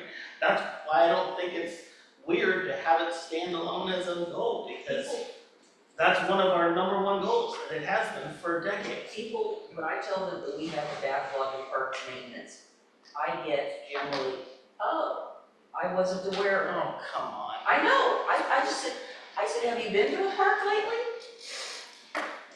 Well, I mean, if the pool's our number one facility that we're trying to, replace. Throwing it in an umbrella of a whole bunch of other things minimizes that message to me. Parks should be standing Parks on its own. is a major title, and people know that it includes the pool, and knows that it includes the parks, which is underutilized, or we're not maintaining, and know that, they're gonna see that as it's a goal separate from it, so that message is gonna say, yes, it's a priority, and we know you think it's a priority. Tony, are we at the point of bringing the commission options for their consideration when it comes to the budgeting? As an outside observer, I'm hearing swirl and no consensus being reached, so that's why I I'm heard asking it the question. earlier, and then it went back around again. I thought we decided we were gonna name it X and Y, and we were moving on. I wonder if you think about it from the context of how you're gonna communicate this to the community. Are you gonna say, we're bringing you this concept of a funding plan for particle X and particle Right. Y, right? Or are you saying, we're talking about, this goal, and these are the 4 big concepts under it, or are we saying, half of this goal and half of this goal, and now we're asking you to fund these 2 halves of the goal. So thinking about it, how you're gonna communicate to the citizens, the community. I would never say that. In I've the never end, read it like that. in the end, when I'm talking to residents, I'm not referring to specific goals. I'm talking about things they would like to see done. I talk about the goals in general, and I say underneath that, these are the things that we have understood that you want to get done, and this is where they are. This is a priority, this is this is this. I mean, I have it with me because they're broad, and then I talk about what's underneath.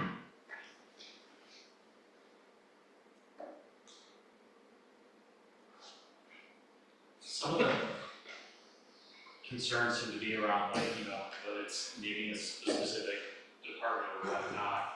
But I know there's also a lot of kind of just intertwining between some of these goals and some of the departments. I'm wondering if when we create the visual documentation for this, if maybe one element is some sort of like color coding or something that would indicate which departments are involved in which goals, that might kind of help clarify that and break it down, but also kind of eliminate maybe some of this concern about, well, this one's named, but this one's not, but this one's here.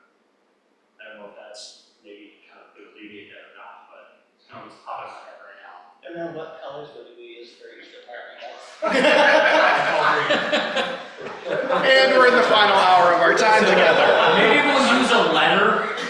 Commissioner Wilson. So I have a question, and again, I'm only a month into this, so I don't know, but I'm wondering for those of you sitting at the table who've been doing this for a while, does a member of the community ever come up and say, hey, I know GoTool is investing in current and future capital needs for safety, what are you doing about that? Only when I prompt them. Right, so that's what I'm asking, so are we overcomplicating this? And I feel like we are. Like at the end of the day, really what do people care about? It's our ability to speak to the things that they care about. What are you doing about the pool? What are you doing to keep our parks nice? What are you doing about homelessness? What are you doing, right? I think that we're making this a bigger deal than it needs to be personally. We are all in agreement that parks needs to be called out specifically in a goal. So we all agree on that. And regardless of if it ends up by itself or combined with something else, that doesn't change how I communicate to residents about the fact that parks is a goal. And is staff able to manage multiple goals at once? I'd be done. They're doing that right now. I mean, vocabulary's right. Yeah, not something I'm worried about at all. And if it's one goal or two goals, does it come out in the budget differently? No. No. All right then. So quick question, goal 2, to Tony's point, city facilities, infrastructure, and technology, should that be a part of it since it is included? Or does everybody feel infrastructure is technology? Infrastructure covers a lot of things. It does. When I talk about it, I don't just talk about the traditional roads and sewer and water, I talk about the IT stuff involved in it, I talk about the buildings, I talk about, kind of the below ground or above ground stuff. Chris, I feel like we've probably got enough. Yeah. To wordsmith, put some things together. Right, and like I said, it's, sit on it, we'll come back with a couple different options, here's what this could look like, here's what 9 looked like, here's what 7 looked like, here's this combo, here's that, right? It's just, I think we're all pretty much there, other than, Something to react to. right, let's see what it looks like. Then at the risk of opening another fun can of worms, let me ask you this question. You have, at current, you have a number 7 goals. Is there any relative prioritization between those goals that you would like to make a statement on, to be clear about, either from a budgeting standpoint or from a communication standpoint? So there are times where within a period of a strategy, you will say, we have multiple goals, but the primary purpose of what we are doing over the next 2 years is going to be X. Do you have an X? We all have the same. So, would it be useful to number them in the same order they came out on the community survey with importance? So that you can say that be your top priority, like that's our top goal. So the two that flow to the top for me are infrastructure and parks. And the only reason why I would put infrastructure as number 1 is because when we're looking at the hierarchy of needs and the basic necessities that we need to live, our residents are not going to care about if we have parks or not if they don't have access to clean drinking water. So I think that infrastructure ought to be number 1, and that the parks and whatever it goes with ought to be number 2. Parks lands or parks infrastructure? Too late on the day. Too soon. Yeah, I agree with what Commissioner Marl just said, and because of the community survey, I'd probably put economic development and tourism 3rd. But I think I'd take the numbers off. Oh, there's another question. Hold. They'll appear in an What is order, the big deal about the numbers? because people have a tendency to assume that that's the priority list. Whether we do or not, we don't, but people will assume that.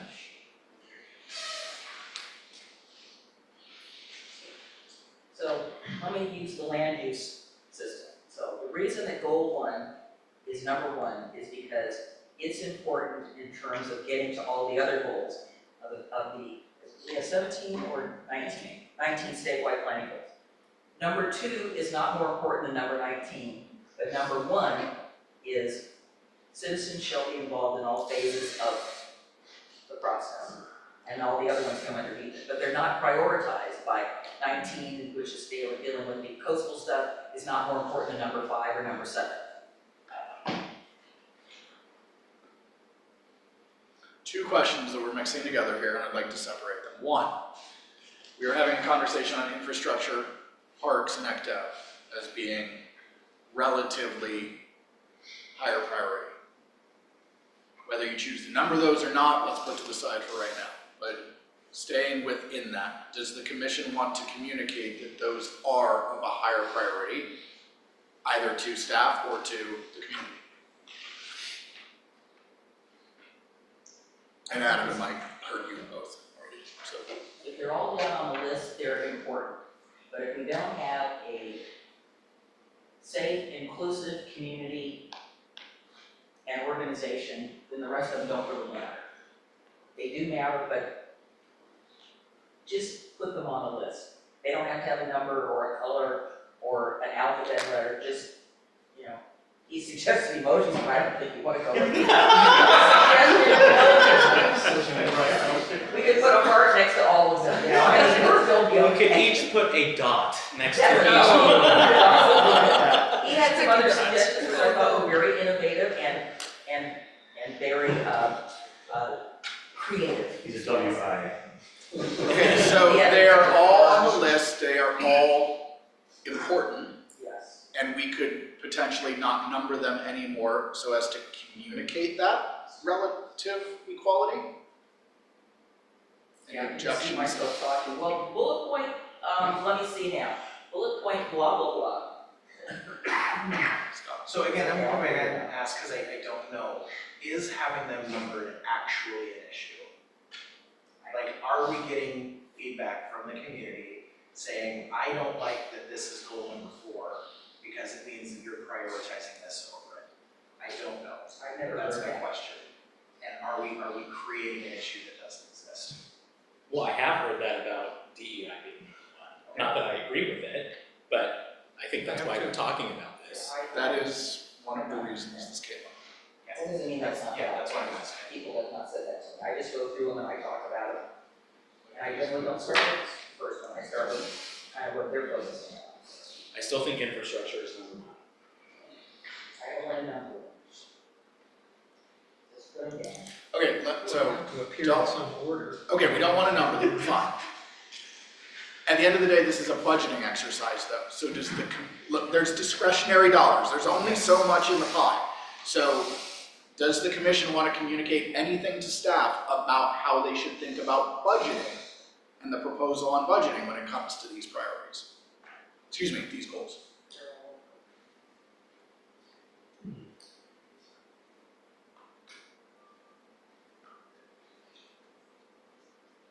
Commissioner Morrow, when you say, I believe infrastructure is number 1, are you saying that's what you want to communicate as, this is incredibly important to us, we are focused on it?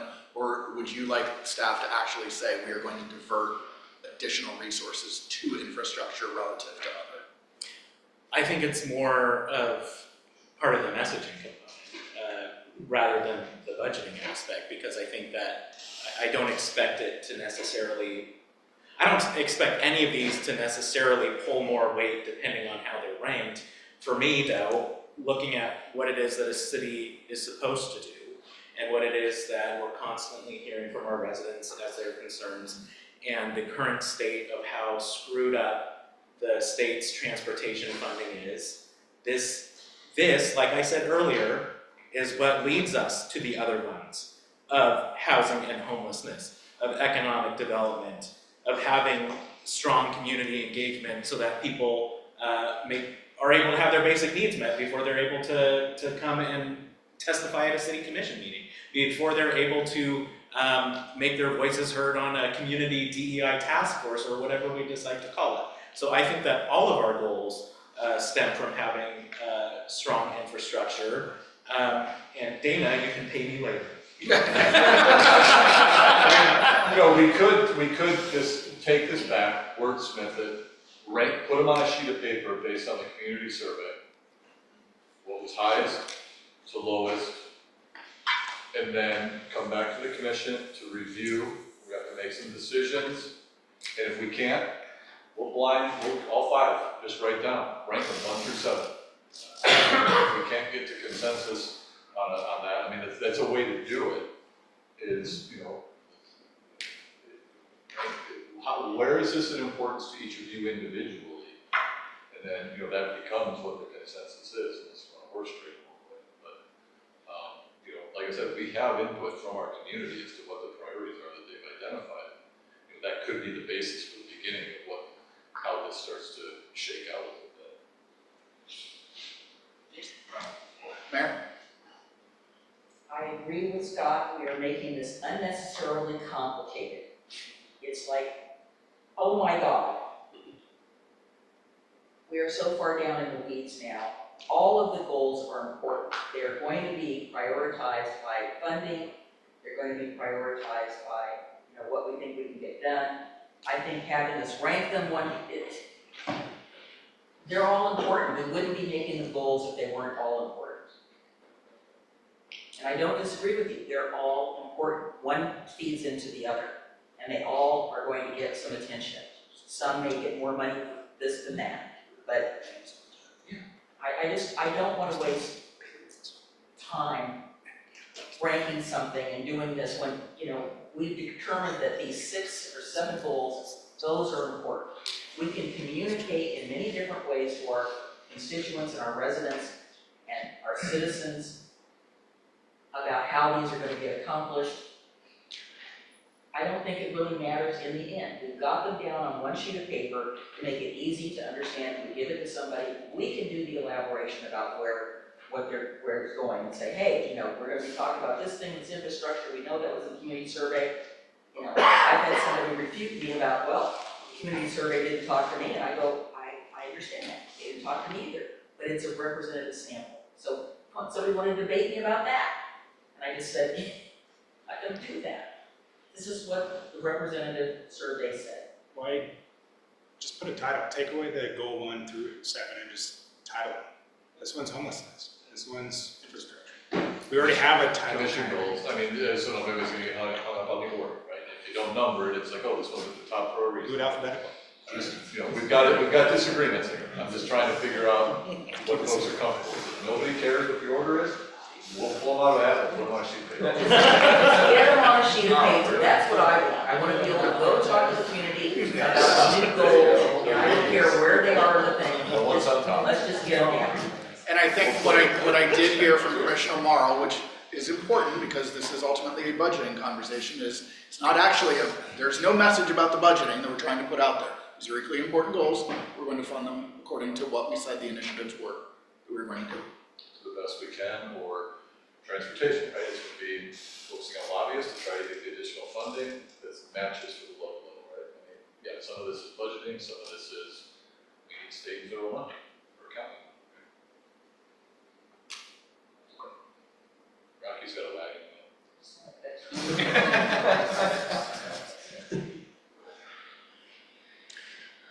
Any other comments on prioritization? Or any other comments on any of the goals that were presented, the initiatives that were put on the table? Anything sticking in your mind while we have the time together?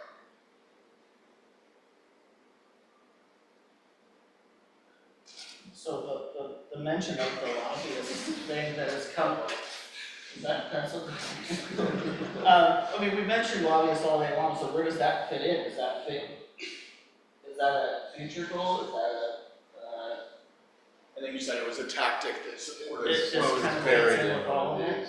Yeah, it's an initiative that supported both goal 1, 2, and 6 in particular. Okay.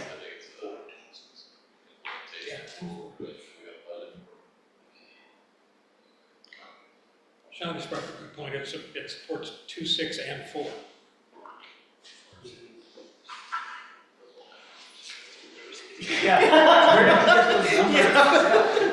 Sorry. We don't number around here. We're number 1. Change the number. Number 1. Go on. Other comments, questions while you have the floor and the time together? We are reaching the end of our time, so I want to make sure that if there's any lingering questions that you have. We had 15 minutes, you know, that we didn't have to spend. We could just use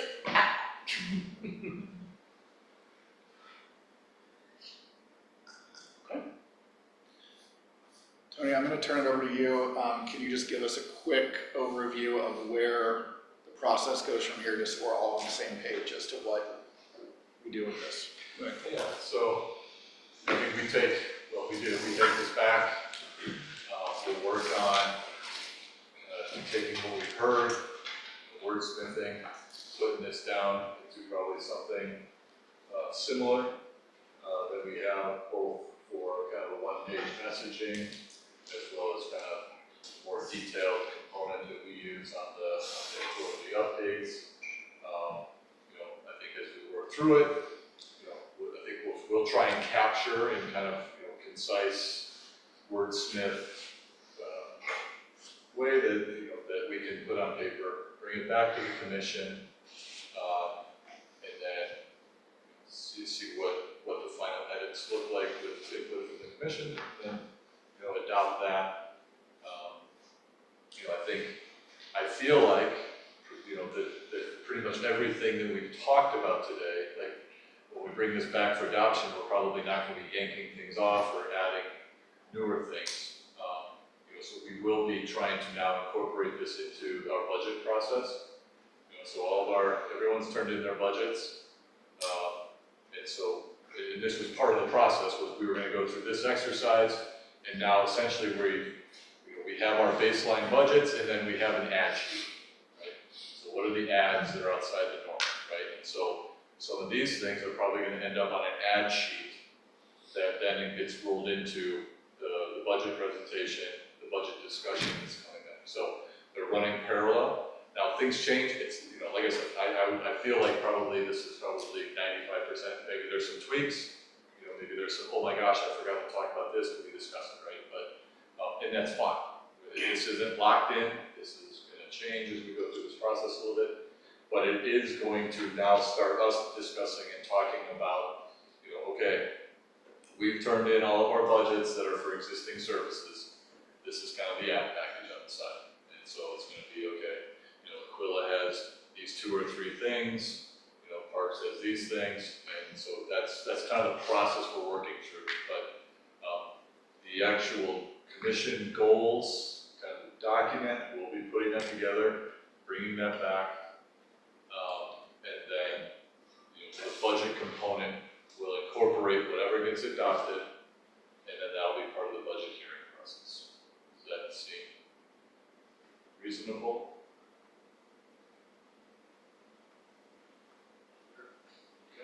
Questions for Tony on that? Points of clarity? Okay.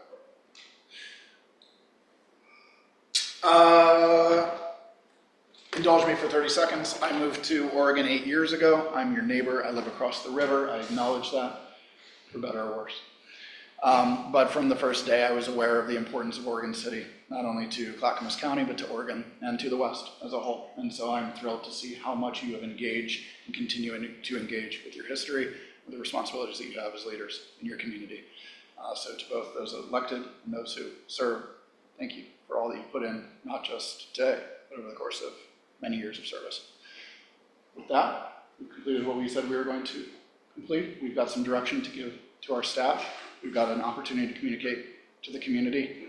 And I hope we've given the commissioners an opportunity to say what's important as we move forward and how staff can support that. Unless there's any other comments or questions, I'll turn it over to the mayor and to have us close out. I guess just as the closing, Stephen and I didn't plan this, but I guess I would like to ask everybody one thing that they learned this weekend that they didn't know before. I won't start with you, Michael, because you got that picked on last time. Mike's not making eye contact. I'll start with Jacob. Oh gosh, I'm on the spot.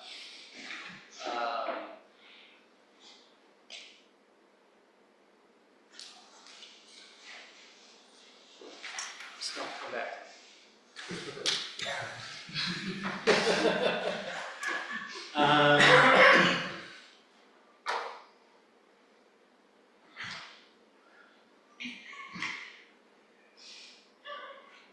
I learned how much we all agree on what the goals should be, even though when it comes down to the individual words, there may be differences. But as a whole, we are an organization that is moving in the same direction, and we have the same vision for the next 2 years.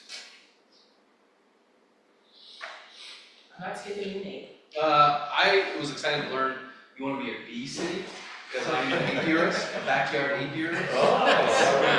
Yeah, so I don't have as many hives now because the kids take a lot of my time, but I saw some. Oh, I thought B meant second to A. What does tree city mean? Tony, did you go? I want to be a bee city too. You gotta bring my money next time. I guess I'll throw this in as one of the things I learned. I learned that, and I'll connect this with one of my conversation with you two, the other day, the DEI issue came up. I'm happy to know that this is not something, it's just, I have a pretty good feeling that it's an important thing, the belonging piece and all this to the commission. And that's one thing, but to know that the whole staff or the departments believe that and I think is something that I learned, because I wasn't sure about that, and so that kind of goes into with what you said, it's, you know, getting a confirmation that we are on the same page on so many things, it is really good, because I think sometimes we don't necessarily know that. And we want to be able to not only represent what we believe, but what you believe as well, and try to do that both, doesn't always match up.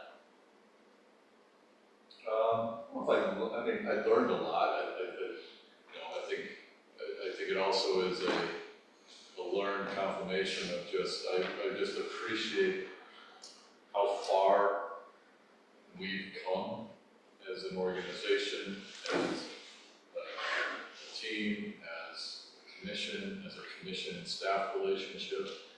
There have been times when I've been here that I could imagine this going this well, and I appreciate that that we're all getting comfortable being able to say what we think and being okay about that, not feeling intimidated or scared or to be attacked or belittled. And we can always do it better, but I feel like we've come a long way, and I appreciate that, and I learn it, and I see it in everybody. And it, for all the hard things we deal with, it's one of the things that just really makes me proud and excited to be part of this organization.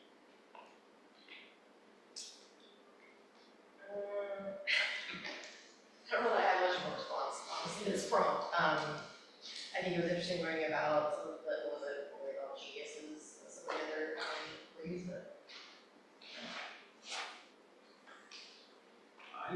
I learned that EdDev is getting more money.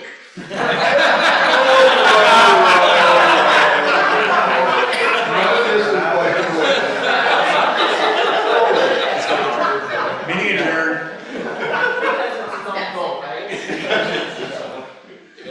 Tourism first. You're getting more than $1. After, unfortunately, joking.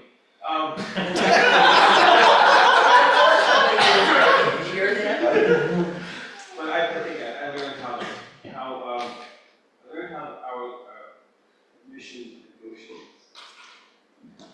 Carefully, you negotiate carefully.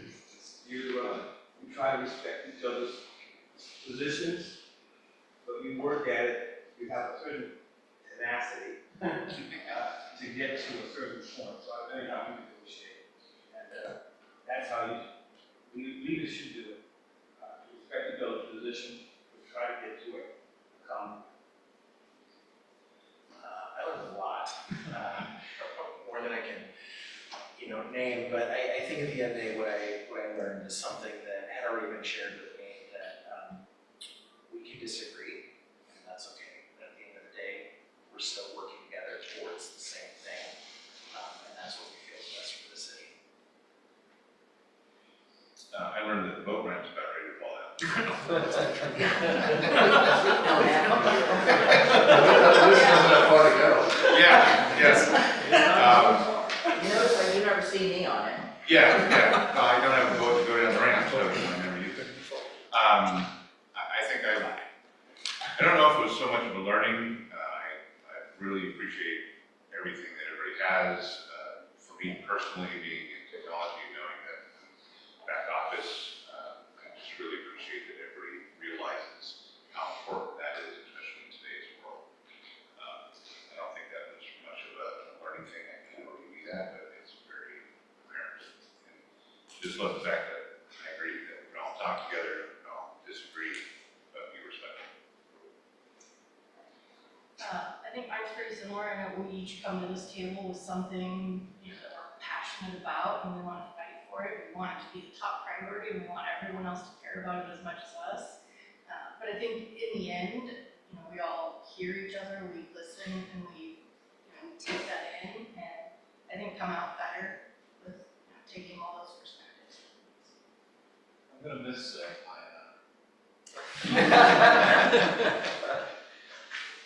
As somebody who's kind of new to the group, I've really appreciated the opportunity to learn what your priorities are, to hear kind of what your views of the community, particularly in parks, kind of building off what Damon just said. It's the thing I'm most passionate about in my life. It's one of the few community spaces we still have that we are responsible for, and it's an honor and privilege to do that every day. And it's really great for me to hear how important it is to all of you as well. I've worked in other agencies where that's not the case. Community doesn't really care about their works. So that's something that drew me to Oregon City, continues to draw me here, and I'm really glad to hear this whole stuff. That information. Was also excited to hear that Adam is aware of the wild turkeys that roam around Salem, which also harass my house, so that was fun to hear.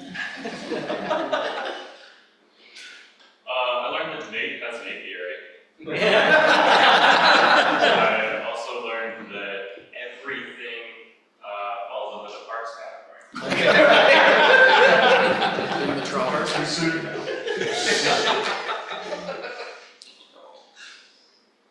I don't know if it's necessarily learning anything, but just kind of confirming. I maintain how dedicated this staff is, the commissioners are, and how everybody cares deeply about their community and work. And it's evident in the discussions that we've had over the past 2 days. And sometimes they got a little heated, but that's just because everybody cares so much. And it's just rewarding to see that and watching everybody still come together despite some of those disagreements.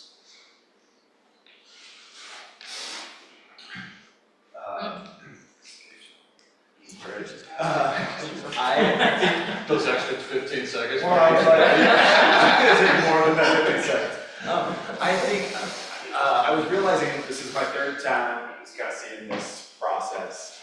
And I think I knew intellectually like the importance and the value of coming together and how, but I've been able to see the evolution and a lot to kind of what Tony said and Rocky mentioned about, that even though it's relationships, the time, the conversations, even if they're different faces, they've kind of built off each other and just become that much more valuable. And conversations become that much better and better. So anyway, just something I was realizing when you talked about thinking this is my third time sitting with doing this conversation. It's better and better, even if you have some weird moments. I won't, I agree with Tony and Dan said, it's not so much a learn, it's just more of a reminding. So often, 103 weeks out the biennium, there's 5 commissioners at dais and, us testifying or giving staff reports. That relationship is fine. This is really energizing, right? Being in a room together and just all rolling up our sleeves and digging into this. So I just really appreciate that. And reminded how much I appreciate it. And I also have learned that next time around, Rocky, I want you to do my name.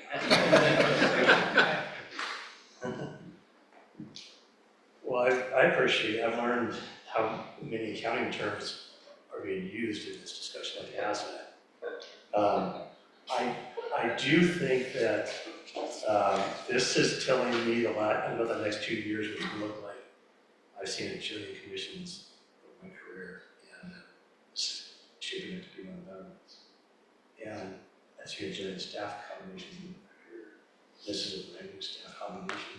Even though just one person can change that combination, this is a great combination.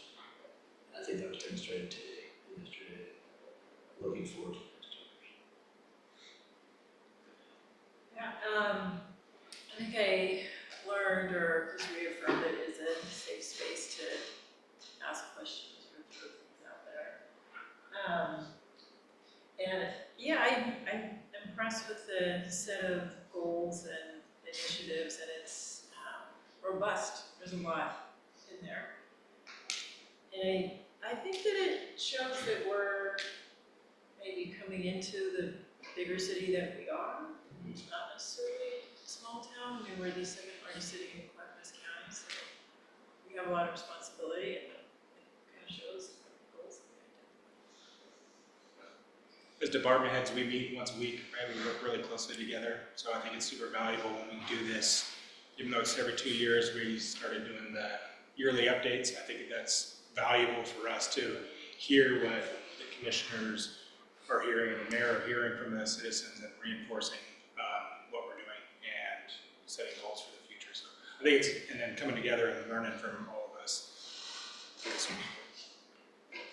This isn't anything that I've learned, but got reinforced, and that is whatever our individual role is, it's obvious how much everybody around this table cares about the city, cares about doing the right thing for our citizens. We can disagree, we're all vocal about our opinions, but we stick to the issues, and based on what we think is best for our city, we're all advocating for our own positions, but we come together and as a group do what's right. I'm gonna take a little license and, William, I'm gonna give you a second or two, since you're, this is the second time you've been, since I've been doing this. And probably a couple of decades before that, but I love this process. I'm very proud of our city and the people that run it. And I can't underestimate the value of a quality staff. And electeds come and go, sorry guys, but the staff is what holds things together, and I really appreciate them. I also appreciate the value of words. There's so much that goes unspoken, and this is a great opportunity to share those perspectives. So before I adjourn the meeting, I have been so impressed with this process, and like I said, the first one we did, we were online during COVID, and it was still a very valuable experience. And when I talked to my colleagues, a lot of jurisdictions, they don't do this. They don't have goal setting sessions. They don't talk about, they don't meet with their staff. They don't do these things. And I try to keep that to myself and try not to brag too much. But I am so impressed, and I value the collaboration that we have in this mutually beneficial process. And because this was a safe space, people were able to speak. And I, again, I attribute that to, you brought this idea to us, at the very beginning, and we were all willing to do it. And I appreciate the fact that everyone has given up. And I don't look at it as giving up. I think this process is giving to the city rather than taking away. I know we weren't going to do it on Sunday because some of you are big football fans, but it's still really important. I really, really find this, again, very mutually beneficial. And I wasn't joking when I said I carry the goals in my car. I do, along with a bunch of other stuff, including pictures of Westland and things. And I just appreciate the work that everybody put into this today, and the work behind the scenes. Thank you to Jacob and Evan.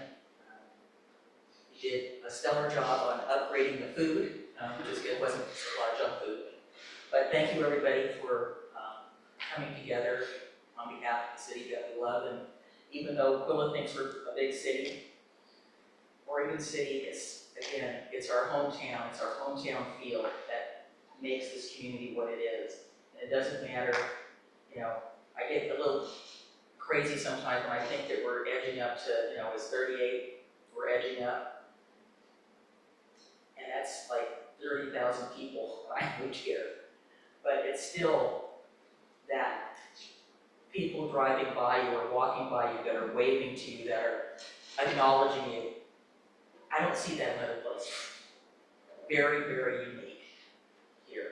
And thank you for all the work that we all do. Thank you to staff so much. We are officially adjourned.